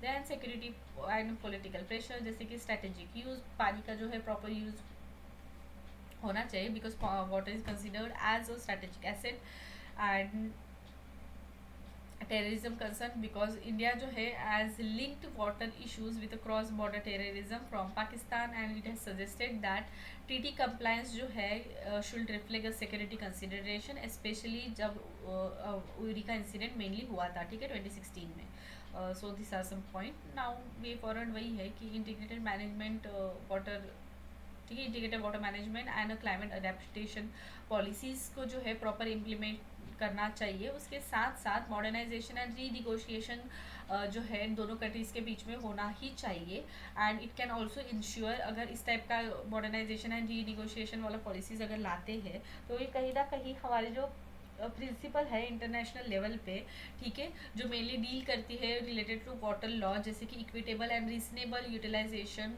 And no harm rule, ठीक है, इस टाइप के जो पॉलिसीज़ है वो कंट्रीज ला सकती है। उसके बाद है ट्रांसपेरेंसी एंड डाटा शेयरिंग, एक real time satellite based monitoring, उसके साथ साथ एक जॉइंट डाटा शेयरिंग मैकेनिज्म को भी अगर इस्टेब्लिश करती है दोनों कंट्रीज तो कहीं ना कहीं जो ट्रस्ट डेफिशिएंट दिखाई देता है, ठीक है, between the countries regarding the water flow हो गया या डैम कॉपरेशन या इम्प्लीमेंटिंग और we can say that flood management programmes, तो इस टाइप के जो ट्रस्ट डेफिशिएंट देती है इन वेरियस इश्यूज वो कहीं ना कहीं ट्रस्ट डेफिशिएंट डिक्रीज हो पाएगा, ठीक है, यहाँ हम एड्रेस कर पाएंगे अगर हम ट्रांसपेरेंसी या डाटा शेयरिंग रिलेटेड मेजर्स लाते हैं तो, ठीक है। So this are some way forward. Now moving toward the next point, that is international principle on transboundary water sharing. उसमें एक है हेलेंस्की रूल 1966, ठीक है। ये रेगुलेट करता है कि किस तरीके से river and their connected ground water that can cross national boundaries, उसको किस तरीके से हम यूज़ कर पाएंगे। देन हेलेंस्की कन्वेंशन 1992, ठीक है, ये प्रोवाइड करता है एक legal framework for preventing and controlling the water pollution across the national border. Now next one is a United Nations Convention on Law of Non-Navigable Navigational Use of International Water Sources 1997, ठीक है। It also refer as a United Nations water courses convention, ठीक है। इसका main M अगर देखा जाए, it is a global legal framework that establish basic standard and rule for cooperation between the water courses states, ठीक है, कि किस तरीके का उनका यूज़ होना चाहिए, मैनेजमेंट होना चाहिए एंड प्रोटेक्ट करना चाहिए, ठीक है, इंटरनेशनल वाटर कोर्सेज को। So this are some point, ठीक है। और ये जो कन्वेंशन है ना, it mainly has a two principle, that is equitable and reasonable use, and second one is a obligation not to cause significant harm to the neighbours. So these are some international level पे जो principles है related to the water sharing. Now moving toward the next news, that is related to AUKUS. तो AUKUS क्या है, देखो AUKUS पहले news में क्यों था वो बता देती हूँ, and then we will discuss कि उसका जेनेसिस वगैरह किस तरीके से है। देखो तो AUKUS क्या है, AUKUS is a trilateral security and defence partnership है Australia, United Kingdom and USS का, एंड इट हैज़ उसको इस्टेब्लिश किया भाई 5 साल हो रहे हैं, ठीक है। सितंबर 2021 में इसको इस्टेब्लिश किया गया था, ठीक है। Australia, UK and US mainly वही डिफेंस कैपेबिलिटीज़ को बूस्ट करना, एसिलेट करना, टेक्नोलॉजी इंटीग्रेशन, ठीक है, उसके साथ साथ एक्सपांड करना industrial capacity of all the 3 nation collective efforts के साथ to stabilise the Indo Pacific region, ठीक है। इंडो पैसिफिक रीजन को स्टेबलाइज करने के लिए जो है ये सारा उनको ये तीनों कंट्रीज साथ में आई है, ठीक है, इन द AUKUS। एंड अगर देखा जाए कंपोज्ड ऑफ 2 पिलर, ठीक है, AUKUS में 2 पिलर है। सबसे पहला है कि सपोर्ट द ऑस्ट्रेलिया, ठीक है, किस तरीके से in acquiring the conventional arm nuclear power submarine, ठीक है, and it will make Australia the 7th country in the world कि उनके पास जो है न्यूक्लियर पावर सबमरीन रहेंगी। उसके पहले अगर देखा जाए तो यूएसए है, UK, France, China, India and Russia, ठीक है। इन 6 कंट्री के पास जो है न्यूक्लियर पावर सबमरीन है। अगर ऑस्ट्रेलिया के पास अगर जो है बनती है, then it will be the 7th country. Second one is pillar 2 जो मेनली फोकस करेगा cooperation in intelligence sharing and critical technology, artificial intelligence हो गया, क्वांटम टेक्नोलॉजी हो गया, या जो भी साइबर कैपेबिलिटीज़ टाइप जो है टेक्नोलॉजीज, ठीक है, उन सारे में जो है एक कॉपरेशन बढ़ाना, ये उनका सेकंड फोकस है, ठीक है, सेकंड पिलर है।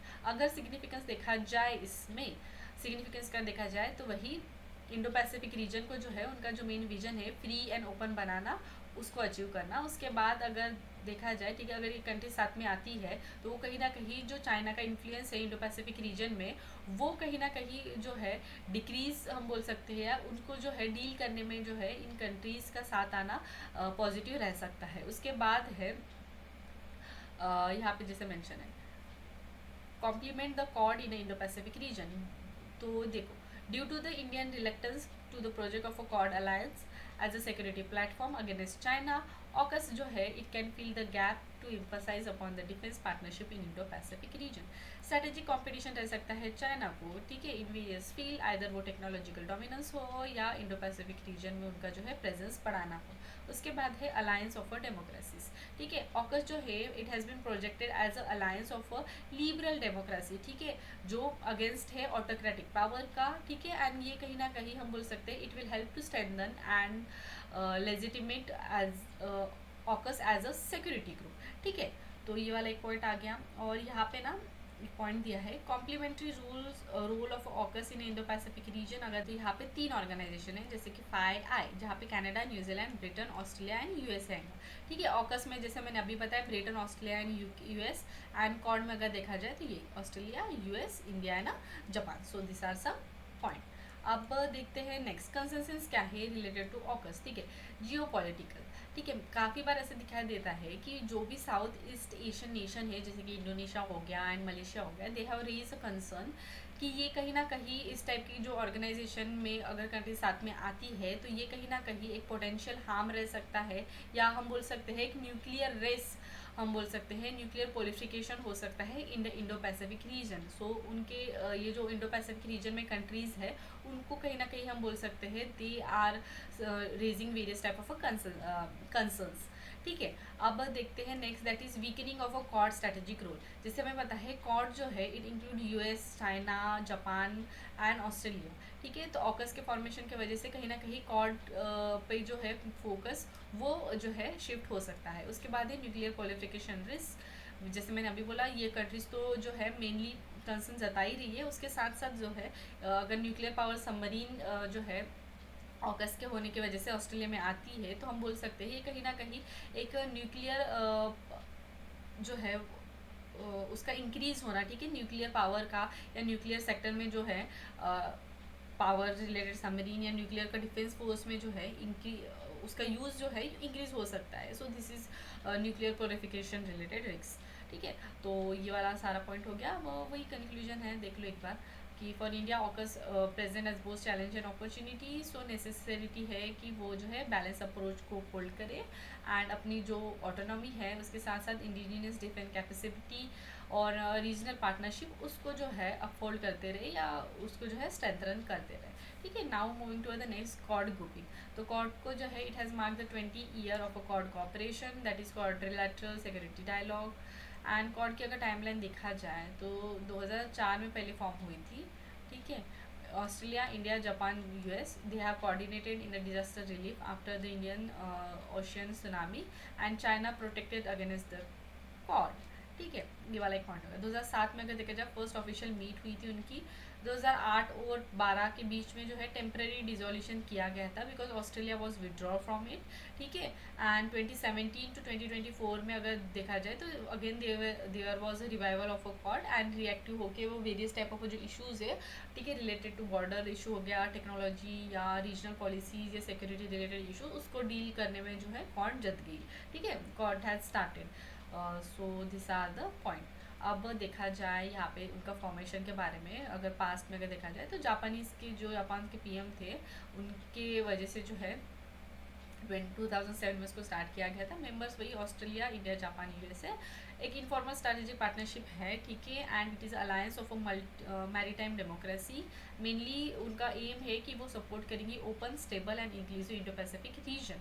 ठीक है, विजन अगर देखा जाए तो launch of vision statement in 2023, उसका मेजर एम है in enduring partners for the Indo Pacific. Working अगर देखा जाए तो work of a cord is mainly forwarded through a 6 leader level working group. ठीक है, climate, critical emergency technology, cyber, health, security, partnership, infrastructure and space की summit अगर देखा जाए तो एनुअल कॉर्ड समिट हो ही जाती है, फॉरेन मिनिस्टर समिट भी करते हैं। ठीक है, उसके बाद ग्लोबल फुटप्रिंट अगर देखा जाए तो ये 24% of world population, 35% of global GDP and 18% of global trade को कंसिस्ट करती है। रिलेवेंस देखा जाए कॉर्ड का फॉर इंडिया, देखो तो सबसे पहला है कि चाइना के इन्फ्लुएंस को काउंटर करना इन इंडो पैसिफिक रीजन के लिए कॉर्ड जो है act as a major strategic counter balancing बोल सकते हैं प्लेटफॉर्म।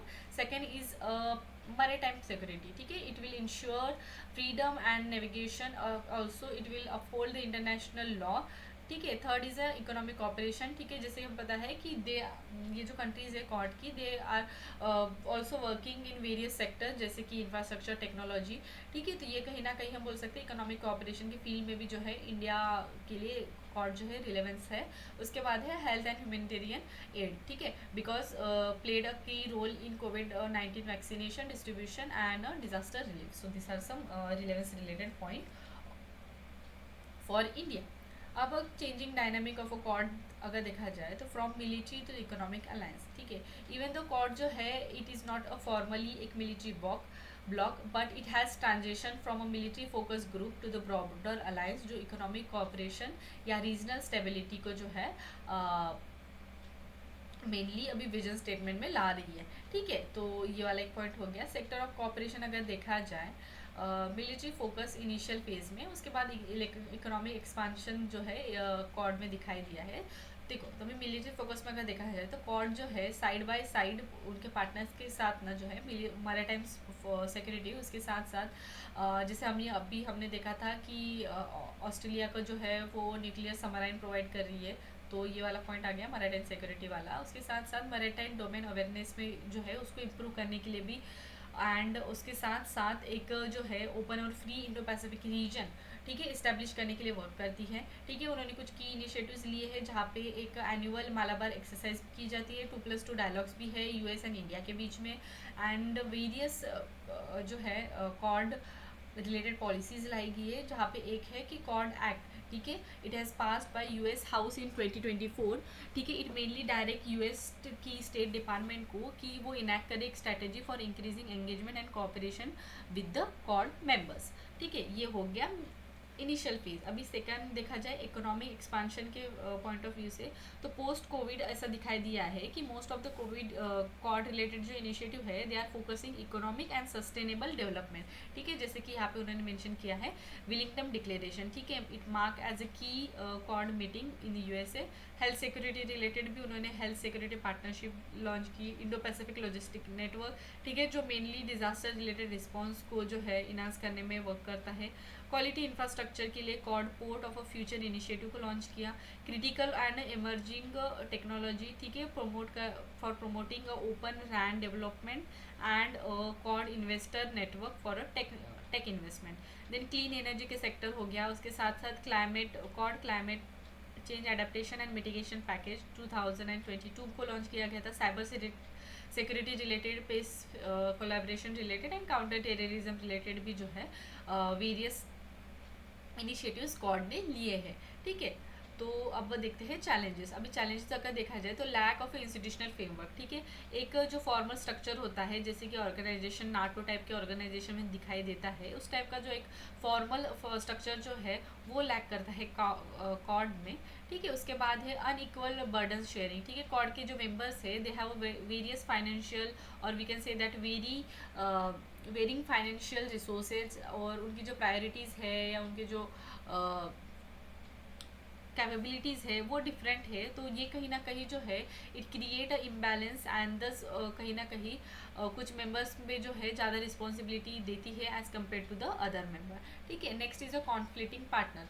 तो क्या है, इंडिया टाई जो है विद रशिया एंड SCO में contradict the Quad strategic objective, because India जो है रशिया के साथ उनके कुछ रिलेशंस अच्छे हैं, उसके साथ साथ SCO में भी उनका जो है कुछ रोल है, एंड दस जो कॉर्ड के जो मेजर स्ट्रैटेजिक ऑब्जेक्टिव है उसको कहीं ना कहीं ये जो इंडिया के टाइज है with this particular one they can hamper और we can say that it contradict the major objective. ठीक है, उसके बाद है चाइना डाइवर्जिंग चाइना स्ट्रैटेजी। ठीक है, तो जापान एंड ऑस्ट्रेलिया जो है मेजरली रिलाई करती है चाइना पे ऑन ट्रेड, एंड कहीं ना कहीं कॉर्ड में ऑस्ट्रेलिया जैसे कंट्री का इन्वॉल्वमेंट होना, ठीक है, और ऑस्ट्रेलिया का चाइना पे रिलाई करना, ये कहीं ना कहीं जो है मेजर ऑब्जेक्टिव ऑफ कॉर्ड को जो है वो हार्म करती है। उसके बाद है इंडिया स्पेसिफिक कंसेंसस। ठीक है, एक है जियो पॉलिटिकल स्ट्रेंथ, जैसे हमें पता है strengthening Quad ties could elevate the key partners जैसे कि ईरान जो एनिमी है यूएस का, एंड म्यांमार जो अलाई है चाइना का। उसके बाद है second differentiate different Indo Pacific region. ठीक है, इंडिया जो है मेनली फोकस करता है on Indian ocean, while others जो है, ठीक है, rest of the that is Australia, UK and US, वो जो फोकस करते हैं पैसिफिक रीजन में। ठीक है, सो डिफरेंसेस है उनके विजन में। So this are some challenges going toward the way forward. तो देखो, एक क्लियर इंडो पैसिफिक जो है स्ट्रैटेजी होनी चाहिए, ठीक है, जो मेनली अलाइन रहे economic as well as a security goals को। एक एक्सपांड करना चाहिए मेंबरशिप को, ठीक है, कॉर्ड की मेंबरशिप में जो है डिफरेंट कंट्रीज़ को ऐड करना चाहिए, जैसे कि इंडोनेशिया और सिंगापुर टाइप के जो कंट्रीज़ है जो मेनली इंडो पैसिफिक रीजन वाले जो कंट्रीज़ है ना, उनको ऐड करना चाहिए इस कॉर्ड वाले ग्रुपिंग में। उसके बाद है स्ट्रेंथनिंग इंडियन मैरीटाइम सिक्योरिटी। ठीक है, India need a robust Indo Pacific maritime doctrine and this should be address the security challenge. Integrate करना चाहिए मिलिट्री को और डिप्लोमेटिक इफर्ट एंड एंगेज करना चाहिए स्ट्रैटेजिक अलायंस। ठीक है, तो ये सारा हो गया। अब देखते हैं shift in India Afghanistan relationship. तो क्या हुआ है, रिसेंटली फर्स्ट बायोलेटरल मीटिंग हुई है between Indian foreign secretary and Afghanistan acting foreign minister, and it took place in Dubai. ये न्यूज़ में इसलिए थी, ठीक है, द मीट जो है मेनली इट मार्क किया है कि इंडिया की जो डिप्लोमेटिक शिफ्ट है and growing engagement with the Taliban back Afghan government, ठीक है। इसमें क्या हुआ है, this has highest level of engagement with a Taliban since it take over of a Kabul in 2021 and post US withdrawal. Early November 2024 में क्या हुआ था, फर्स्ट ऑफिशियल मीटिंग हुई थी इंडियन डिप्लोमेट की with the Taliban defence ministry, जो काबुल में हुई थी, ठीक है। तो ये इन सारे पॉइंट की वजह से जो है ये न्यूज़ में रहा है। देखो अब तो देखो अभी ये शिफ्ट क्यों हो रहा है of in the Indian diplomatic policy. ये जो शिफ्ट अगर दिखाई दे रहा है तो उसका हेल्प क्या रहेगा, उसका पॉजिटिव क्या रहेगा, उसका नेगेटिव क्या रहेगा, वो सारा हम डिस्कस करेंगे, ठीक है। तो सबसे पहला है कि देखो इंडिया और सॉरी अफगानिस्तान एंड पाकिस्तान के जो रिलेशनशिप है ना वो कहीं ना कहीं डिटोरेट हो रहे हैं। क्यों हो रहे हैं उसके दो एग्जाम्पल यहाँ पे उन्होंने मेंशन किया है। तो क्या क्या है, Pakistan has expelled more than 5 lakh refugees and ये कहीं ना कहीं जो है it has created humanitarian crisis in Afghanistan. और उसके बाद जो है पाकिस्तान ने जो है एयर स्ट्राइक की है ऑन ईस्टर्न अफगानिस्तान कि वो न्यूट्रलाइज कर पाए तारिक तेहबाल पाकिस्तान कैंप को, ठीक है। और ये कहीं ना कहीं जो है it has violated the Afghanistan sovereignty. तो इन सारे रीजंस की वजह से जो है उनकी जो रिलेशन है अफगानिस्तान और पाकिस्तान की वो कहीं ना कहीं जो है डिटोरेट हो रही है। And this such incident has provide opportunity for India कि वो आइसोलेट कर रहे पाकिस्तान को फ्रॉम द रीजन।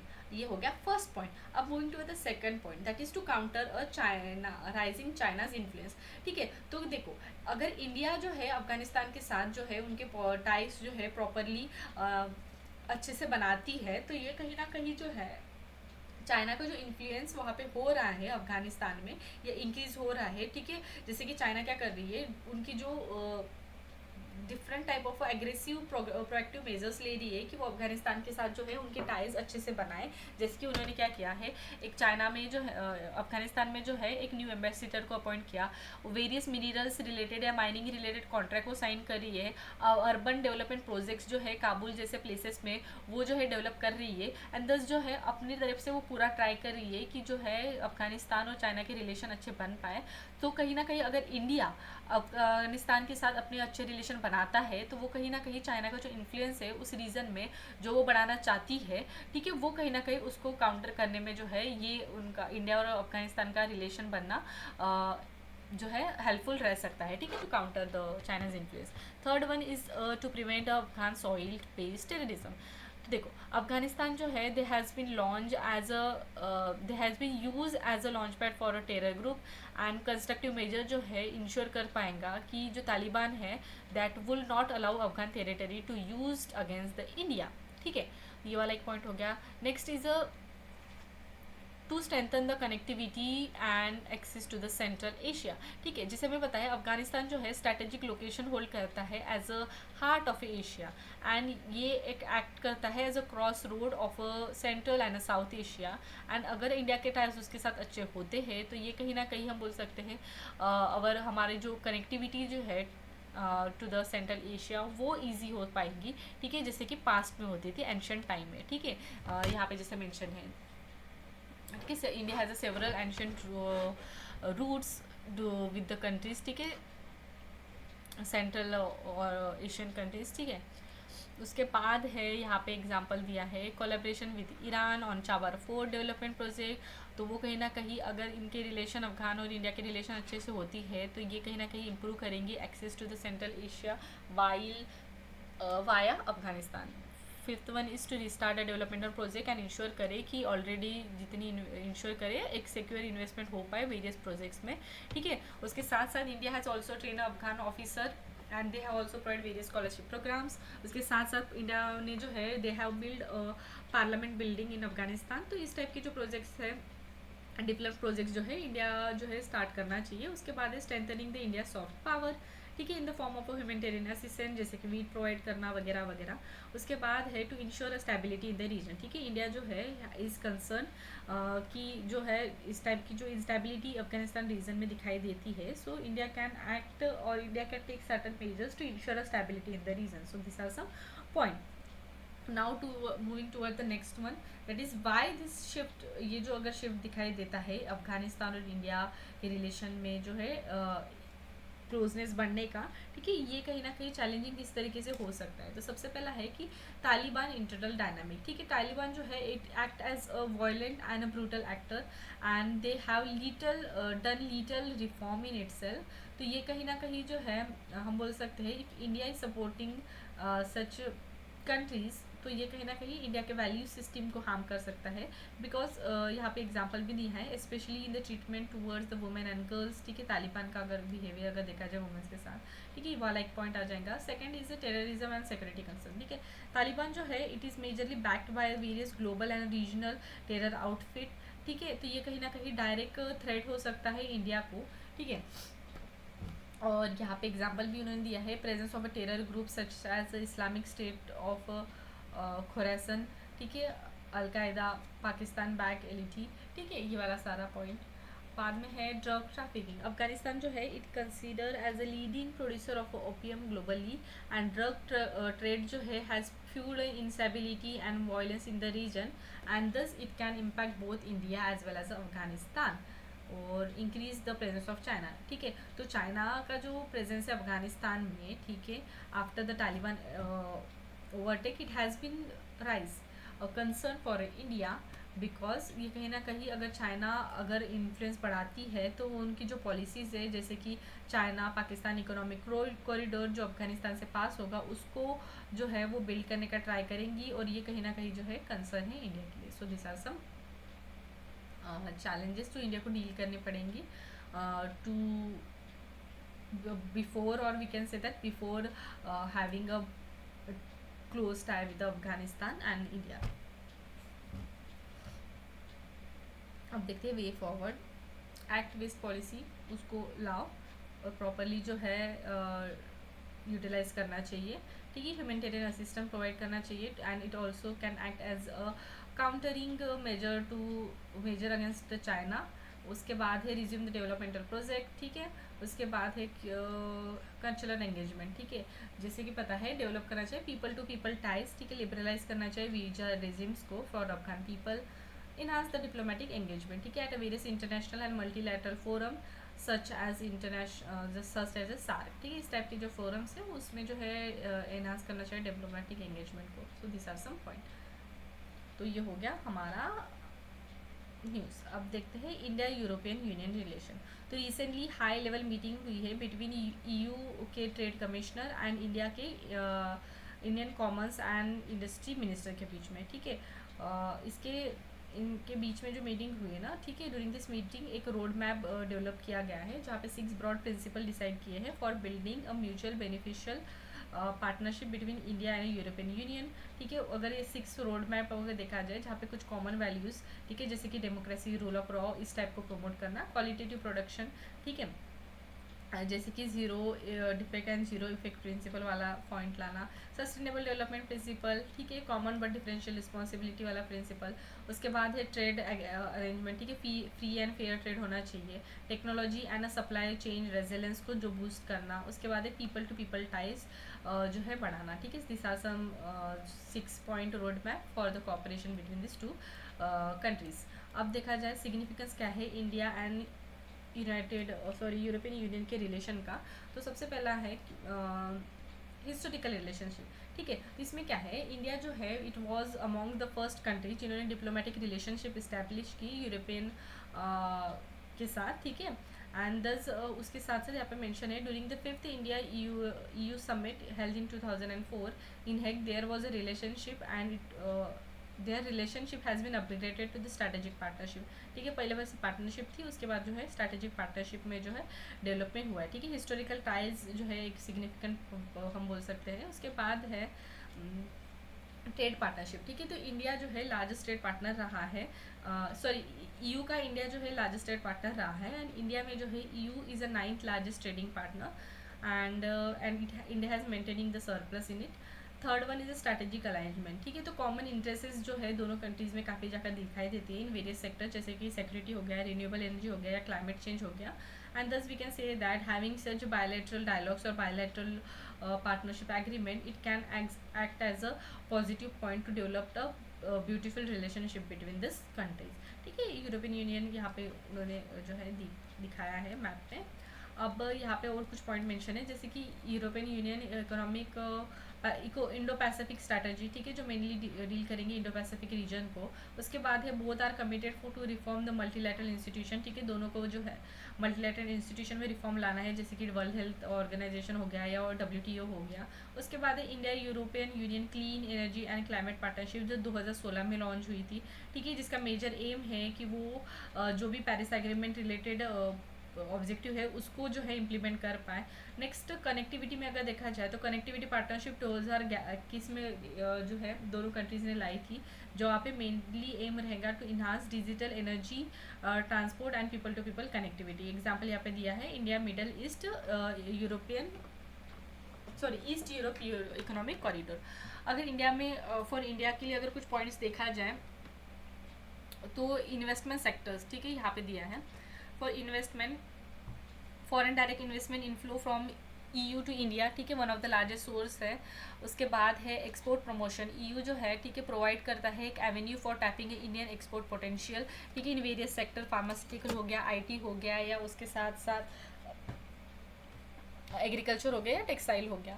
उसके बाद सिक्योरिटी एंड डिफेंस एग्रीमेंट, ठीक है, जैसे कि मेक इन इंडिया कैंपेन को जो है बूस्ट मिल सकती है नाउ टेक्नोलॉजी एंड इनोवेशन के सेक्टर में भी, ठीक है, कोलैबोरेशन इन EI सेक्टर हो गया या डिजिटल ट्रांसफॉर्मेशन रिलेटेड सेक्टर्स हो गया। अब देखते हैं फॉर यूरोपियन यूनियन के लिए क्या पॉजिटिव रह सकता है। एक्सेस टू द मार्केट, ठीक है, इंडिया जो है can act as a valuable trading partner and हम बोल सकते हैं it can also provide access to the India large and a growing market. Cultural and educational ties, India young skilled workforce contribute करती है European के trade pool को, talent pool को, and कहीं ना कहीं स्ट्रेंथनिंग हो सकती है एकेडमिक कोलैबोरेशन के फील्ड में।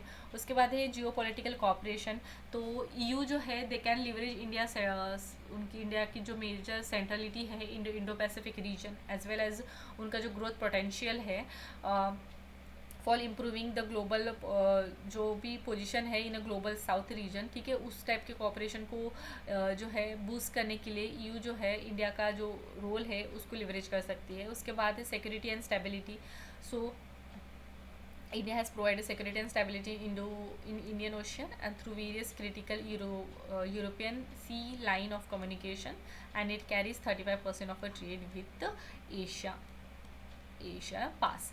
कि अब कुछ चैलेंजेस भी है, तो सबसे पहला है कि lack of a trade diversification, ठीक है, due to various trade related restrictive regime या रेगुलेशन, ठीक है, काफ़ी ज़्यादा जो है टेक्निकल बैरियर्स दिखाई देते हैं, एंड कहीं ना कहीं हम बोल सकते हैं ड्यू टू दिस ट्रेड जो है डाइवर्सिफिकेशन में काफ़ी ज़्यादा लैक हम बोल सकते हैं दोनों कंट्रीज़ के बीच में दिखाई देती है। Next one is EU import dependency of China, ठीक है, सिंस 2010 में दिखाई दिया है कि इंडिया का जो शेयर है in European Union import basket has stagnated as compared to the growing influence of a China और growing share of a China. Next one is a delay FTA negotiation, because काफ़ी बार ऐसे दिखाई देता है कि due to the different divergent perspective on various issues ये दोनों जो कंट्रीज़ के बीच में जो है जो फ्री ट्रेड एग्रीमेंट है उसके नेगोशिएशन में डिले दिखाई देता है। Next is a carbon border adjustment mechanism, ठीक है, तो इंडिया जो है कंसर्न है कि ये जो मैकेनिज्म है कहीं ना कहीं, देखो ये क्या है कार्बन बॉर्डर एडजस्टमेंट मैकेनिज्म, तो EU क्या करेगा, यूरोपियन यूनियन जितने भी उनके कंट्रीज़ में जो भी इम्पोर्टेड गुड रहेंगे ना उन पे वो एडिशनल टैक्स इम्पोज करेगा, ठीक है, तो इस टाइप के ये न्यू उनका जो मैकेनिज्म है इसके वजह से इंडिया जो है कंसर्न में आई है, ठीक है, India has raise a concern कि ये कहीं ना कहीं जो है उनके ट्रेड जो है उसको प्रॉपरली जो हम बोल सकते हैं कि ट्रेड, या हम बोल सकते हैं कि जो भी इंडिया एक्सपोर्ट करता है उसको जो है EU के मार्केट में प्रॉपरली एक पोजीशन होल्ड करने के लिए हार्म हो सकता है, या बोल सकते हैं कि उतना प्रॉपरली नहीं हो पाएगा, ठीक है, इतने सारे टैक्सेस की वजह से, ठीक है। Lack of consensus in various matters, जैसे कि लेबर लॉ हो गया, ह्यूमन राइट्स हो गया, इन्वायरमेंटल स्टैंडर्ड्स हो गया। कुछ वे फॉरवर्ड यहाँ पे मेंशन है कि देखो फास्ट ट्रैक करो जो भी फ्री ट्रेड एग्रीमेंट है उसको, ठीक है, उसके बाद है कि ट्रेड रिफॉर्म लाओ, ठीक है, प्रेडिक्टेबल टैरिफ लाओ, हार्मोनाइज करो रूल्स को, ठीक है, और उसके साथ साथ डाइवर्सिफाई करो सप्लाई चेन मैकेनिज्म को। ग्रीन कॉपरेशन, ठीक है, जो भी ग्रीन एनर्जी रिलेटेड प्रोजेक्ट्स है उसमें जो है दोनों को कॉपरेशन करना चाहिए। लेबर लॉस, ठीक है, लेबर पॉलिसीज़ में भी जो है रिफॉर्म लाना चाहिए, ठीक है, and These are some way forward. Now moving to the next, India-Indonesia relationship. तो in the context of the 75th anniversary of India-Indonesian diplomatic relationship, जो इंडोनेशियन प्रेसिडेंट जो है they have visited India, and की development अगर देखा जाए इस visit का, तो उन्होंने एक MOU साइन किया है on health cooperation, traditional medicine, maritime security and safety, ठीक है, digital development and cultural exchange programme, ठीक है, ये उन्होंने MOU साइन किया है। एक जॉइंटली रिपोर्ट भी उस टाइम पे चेयर हुई थी, ठीक है, वॉज प्रेजेंटेड एट द को chair at a third Indonesian India Indonesia CEO forum, and joint statement भी जो है दो कंट्रीज़ ने लाई थी, highlighting the cooperation between this to countries. और अगर इन दोनों कंट्रीज़ का अगर हिस्टोरिकल टाइज अगर देखा जाए, हिस्टोरिकल रिलेशनशिप, तो सबसे पहला है कि एंशियंट कल्चरल टाइज रहा है, जैसे कि epics in Ramayana and Mahabharata, उन्होंने कई बार सोर्सेज दिखाई दिए हैं, ठीक है, इंडोनेशियन फोक कल्चर के and spread of a regional faith. Second जो है प्रेसिडेंट जो है first president of Indonesia, he was a chief guest at Indian first republic day, non alignment movement, ठीक है, इंडिया एंड इंडोनेशिया जो है they are consider to be the vital founding member of non alignment movement. Next is a partnership, strategic partnership 2005 में, and later develop a new comprehensive strategic partnership in 2018। So this are some historical development between India and Indonesia. Significance अगर देखा जाए इन दोनों countries के बीच में, तो सबसे पहला है म्यूचुअल बेनिफिट के अगर पॉइंट ऑफ व्यू से देखा जाए तो इकोनॉमिक एंगेजमेंट, ठीक है, India Indonesia economic and financial dialogue 2023 में के, ठीक है, which mainly aim to enhance the collaboration and foster a shared understanding of a global issue. Next is a maritime security, ठीक है, इस फील्ड में भी जो है इन दोनों कंट्रीज़ ने काफ़ी ज़्यादा कोऑपरेशन किया है, ठीक है। उसके बाद डिफेंस एंड सिक्योरिटी में अगर देखा जाए तो यहाँ पे एग्जांपल दिया है इंडिया इंडोनेशिया कोऑर्डिनेशन पेट्रोल, ठीक है, कॉर्पेट एक, और इसके साथ साथ बायोलेटरल एक्सरसाइज जैसे कि गरुड़ शक्ति आर्मी की, समुद्र शक्ति नेवी की, ठीक है, इस टाइप के एक्सरसाइज में जो है दोनों कंट्रीज़ के बीच में हमेशा होती ही रहती है। उसके बाद अगर देखा जाए डिफेंस इंडिजनाइजेशन, उसके साथ साथ मॉडर्नाइजेशन कैपेसिटी, ठीक है, उसी के भी फील्ड में जो है वेरियस टेक्नोलॉजी ट्रांसफ़र रिलेटेड जो है टॉक्स चल रहे हैं between the two countries. Next is a multilateral reforms, ठीक है, दोनों कंट्रीज जो है क्लोज कोऑर्डिनेशन देती है इन वेरियस फोरम, जैसे कि UN हो गया, G20 हो गया, ठीक है, उनके रिफॉर्म करने के लिए साथ में उनके जो है कोलैबोरेशंस रहते हैं। उसके बाद अगर देखा जाए रीजनल पार्टनरशिप, इंडोनेशिया जो है recently has full time members of a BRICS, and both are the part of various other forum, जैसे कि इंडियन ओशियन रीम एसोसिएशन हो गया या इंडो पैसिफिक ओशियन इनिशिएटिव्स, ठीक है, इस टाइप के जो फोरम है उसमें भी जो है दोनों कंट्रीज़ फुल टाइम मेंबर्स हैं। उसके बाद इंफ्रास्ट्रक्चर एंड कनेक्टिविटी के अगर फील्ड में देखा जाए तो Indonesian Malaysia Thailand growth triangle, ठीक है, ये एक पार्टनरशिप है इन सारे कंट्रीज़ के बीच में। And next is a cultural and heritage cooperation, ठीक है, जैसे कि बाली जतरा टाइप के इवेंट जो है ऑर्गेनाइज करती रहती है, एंड वेरियस अदर फील्ड्स, ठीक है, जैसे कि टेररिज्म हो गया या डिजिटल पब्लिक इंफ्रास्ट्रक्चर के फील्ड में भी जो है ये दोनों कंट्रीज़ हमेशा ही कोऑर्डिनेशन या कंट्रीब्यूट करती रहती है, ठीक है। इंडिया एंड इंडोनेशिया देखे जाए, इंडिया यहाँ पे है, ठीक है, यहाँ पे इंडोनेशिया है, यहाँ पे इंदिरा पॉइंट वाला एक पॉइंट आता है 10 डिग्री चैनल, ठीक है, उसके बाद 6 डिग्री चैनल, मलाका स्टेट आता है यहाँ पे इस पॉइंट पे, अंडमान एंड निकोबार आइलैंड, ठीक है, एक बार इनकी लोकेशन एक बार प्रॉपरली देख लो, और चैनल्स कहाँ पे कौन से आती है वो भी एक बार देख लेना। इंडिया और इंडोनेशिया के लिए पॉजिटिव पॉइंट अगर देखा जाए तो सबसे पहले इंडिया का अगर पॉइंट देखा जाए तो सबसे पहले है कि ट्रेड, ठीक है, Indonesia is the second largest trading partner in India in a Asian region. Geostrategic significance अगर देखा जाए तो इंडिया जो है in the line of security and growth for all in the region, that is Sagar initiative, ठीक है, it is adding कि वो डेवलप करे सबांग पोर्ट, ठीक है, इंडोनेशिया में, ठीक है, तो ये कहीं ना कहीं अगर ये बिल्ड करती है तो एक मैरीटाइम कनेक्टिविटी जो है वो कहीं ना कहीं बूस्ट हो सकती है, और जो इंडो पैसिफिक रीजन में चाइना का इन्फ्लुएंस बढ़ रहा है उसको भी डिक्रीज करने के लिए या उसको भी काउंटर करने के लिए ये हेल्पफुल रह सकता है। उसके बाद अगर देखा जाए इंटरनेशनलाइजेशन ऑफ रूपी, ठीक है, तो MOU साइन हुआ है on a local currency settlement system for financial integration through usage of local currency for a bilateral transaction, ठीक है, लोकल करेंसी का यूज़ करना दोनों कंट्रीज़ के जब ट्रांजेक्शन होते हैं उस टाइम पे, ठीक है। Next is health and pharmaceutical के भी फील्ड में जो है वेरियस बेस्ट प्रैक्टिसेस जो है इन दोनों कंट्रीज़ के बीच में शेयर की जाती है, ठीक है। सो ये हो गया इंडिया के रिलेटेड पॉजिटिव पॉइंट। अब देखते हैं इंडोनेशिया रिलेटेड, तो मार्केट एक्सेस देखो, जैसे इंडिया में जो है can act as a important export destination for Indonesia as it is the second largest buyer of a coal and crude palm oil from Indonesia. Second one is a investment field, ठीक है। Indian companies जो है act as a major significant investor in Indonesia in various sectors, thus we can say that investment field में भी जो है Indonesia को positive रह सकता है इंडिया के साथ रिलेशनशिप इस्टेब्लिश करने में, या इंडिया के साथ रिलेशनशिप अच्छे से रखने में, ठीक है। Next is a climate change and disaster resilience, ठीक है। जैसे कि एक humanitarian assistance and disaster relief activities by India has been aided Indonesia with which is prone to the earthquake and tsunamis, ठीक है। इंडिया लीड एक programme है coalition for disaster resilient infrastructure, उसको भी जो है इंडोनेशिया ने ज्वाइन किया है। नेक्स्ट इज फूड सिक्योरिटी, ठीक है। तो India has supported Indonesia new mid day meal scheme, ठीक है, by sharing it knowledge and experience. Space cooperation में भी काफ़ी ज़्यादा दिखाई देते हैं, education and skill development field, ठीक है। अब देखते हैं कुछ चैलेंजेस भी है, ऑब्वियसली चैलेंजेस है। सबसे पहला है कि अनरियलाइज ट्रेड पोटेंशियल, ठीक है।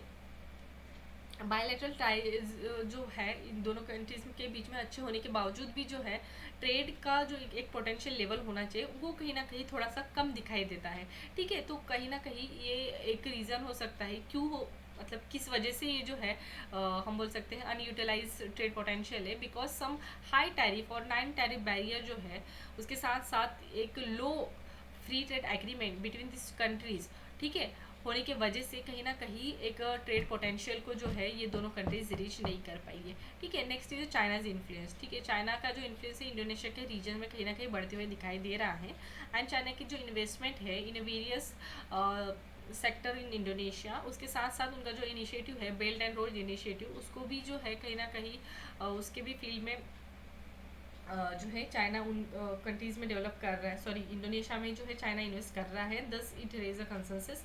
Next is slow progress in strategic project, ठीक है। काफ़ी ज़्यादा जो प्रोजेक्ट है जैसे कि हो गया टेक्नोलॉजी ट्रांसफर, ठीक है। यहाँ पे एग्जांपल दिया था ब्रह्मोस मिसाइल का, उसके साथ साथ डेवलपमेंट इन शाहबांग पोर्ट जो इंडिया डेवलप करना चाहता है, ठीक है। ये कहीं ना कहीं इन दोनों जो स्ट्रेटेजिक प्रोजेक्ट में कहीं ना कहीं डिले या स्लो प्रोग्रेस दिखाई दे रही है।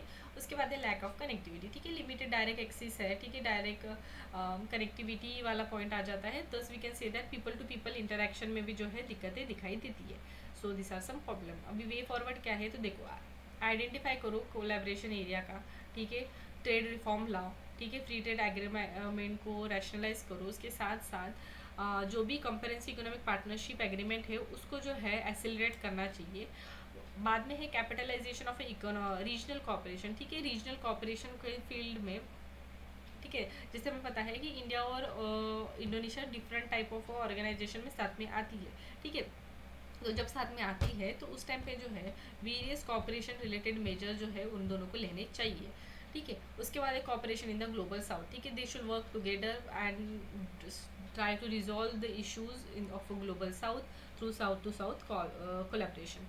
नेक्स्ट इज डेवलपमेंट मिनीलैटरलिज्म, ठीक है। मिनीलैटरल जो है ऑर्गेनाइजेशन बनानी चाहिए। उसके बाद है पीपल टू पीपल टाइज बढ़ानी चाहिए, ठीक है, due to various exchanges programme और स्कॉलरशिप प्रोग्राम, उसके साथ साथ टूरिज्म या एम्प्लॉयमेंट रिलेटेड एक्टिविटीज़ को प्रमोट करते हुए। So this are the news point. Now देखते हैं कि न्यूज़ इन शॉर्ट। तो रिसेंटली 60 ईयर हुए हैं इंडिया सिंगापुर बायलैटरल रिलेशन को, ठीक है। तो president of India and Singapore they have jointly reveal the logo of the 60th anniversary of the relationship between this two nation. India और Singapore अगर देखा जाए तो डिप्लोमेटिक रिलेशन उनका इस्टेब्लिश हुआ था 1965 में, और ट्रेड के अगर सेक्टर देखा जाए तो यस उसके बाद जो है कंप्रेहेंसिव स्ट्रैटेजिक पार्टनरशिप 2024 में जो है इन दोनों कंट्रीज ने इस्टेब्लिश की है। एंड ट्रेड रिलेटेड अगर देखा जाए तो सिंगापुर जो है is sixth largest trade partner with a share of 3.2 in India overall sale, and India का लार्जेस्ट ट्रेड पार्टनर है in among the Asian countries. Multilateral cooperation में भी जो है दोनों कंट्रीज साथ में है इन वेरियस फोरम, ठीक है, जहाँ पे ये नाम मेंशन है ईस्ट एशियन समिट हो गया, कॉमनवेल्थ हो गया वगैरह, ठीक है। डिफेंस कोलैबोरेशन अगर देखा जाए तो मिलिट्री एक्सरसाइजेज जो है दोनों कंट्रीज हमेशा ही होस्ट करती रहती है, जहाँ पे एग्जाम्पल दिया है एक्सरसाइज अग्नि वॉरियर, ठीक है। इंडियन डायस्पोरा, ठीक है, इंडियन ओरिजिन पीपल जो है कंसिस्ट करते हैं around 9% of Singapore population. So this are some point. अब भी यहाँ पे और एक पॉइंट है सिग्निफिकेंस अगर देखा जाए ऑफ सिंगापुर फॉर इंडिया, तो सबसे पहला है देखो काउंटर करना चाइना के इंक्रीज को, ठीक है। इन्फ्लुएंस को जोग्राफिकल लोकेशन, ठीक है, जैसे कि हमें पता है जो सिंगापुर जो है उसकी एक स्ट्रैटेजिक लोकेशन है and it act as a cross road of a east west shipping route and thus we can say that it is one of the as we can say that this is one of the world most important trade route and thus इनकी strategic location की वजह से जो है ये impact important हो जाता है इंडिया को जो है उनके साथ अच्छे रिलेशन रखना। देन फॉरेन डायरेक्ट इन्वेस्टमेंट, ठीक है, Singapore is a leading source of FDI in India, ठीक है। एक्ट ईस्ट पॉलिसी, जैसे हमें पता है इंडिया की एक्ट ईस्ट पॉलिसी है, ईस्ट में जो है सिंगापुर है, this we can say that India को जो है एक्ट ईस्ट पॉलिसी के जो मेजर्स है सिंगापुर के कंट्री के साथ लगाने चाहिए, ठीक है। उसके बाद है और एक पॉइंट है कि तमिल जो है it is one of the 4th official language of Singapore, ठीक है, ये एक इंपॉर्टेंट पॉइंट हो गया। ब्रिक्स, अभी ब्रिक्स में क्या है, Nigeria has been admitted as a partner country in the BRICS grouping, ठीक है। तो ब्रिक्स क्या है, ब्रिक्स मेनली जो अगर देखा जाए ये 10 मेंबर है इसमें, ठीक है। इनफॉर्मल ग्रुपिंग है of Brazil, Russia, India, China in 2029, ठीक है। उसके बाद ना साउथ अफ्रीका जो है 2009, उसके बाद साउथ अफ्रीका जो है 2010 में उसको उन्होंने ज्वाइन किया और कुछ फुल मेंबर्स भी है यहाँ पे जो नाम मेंशन है, ठीक है। अगर 3 पिलर ऑफ कोऑपरेशन अगर देखा जाए इसमें तो सबसे पहला है political and security, second is economic and financial and third is a culture and people to people exchanges.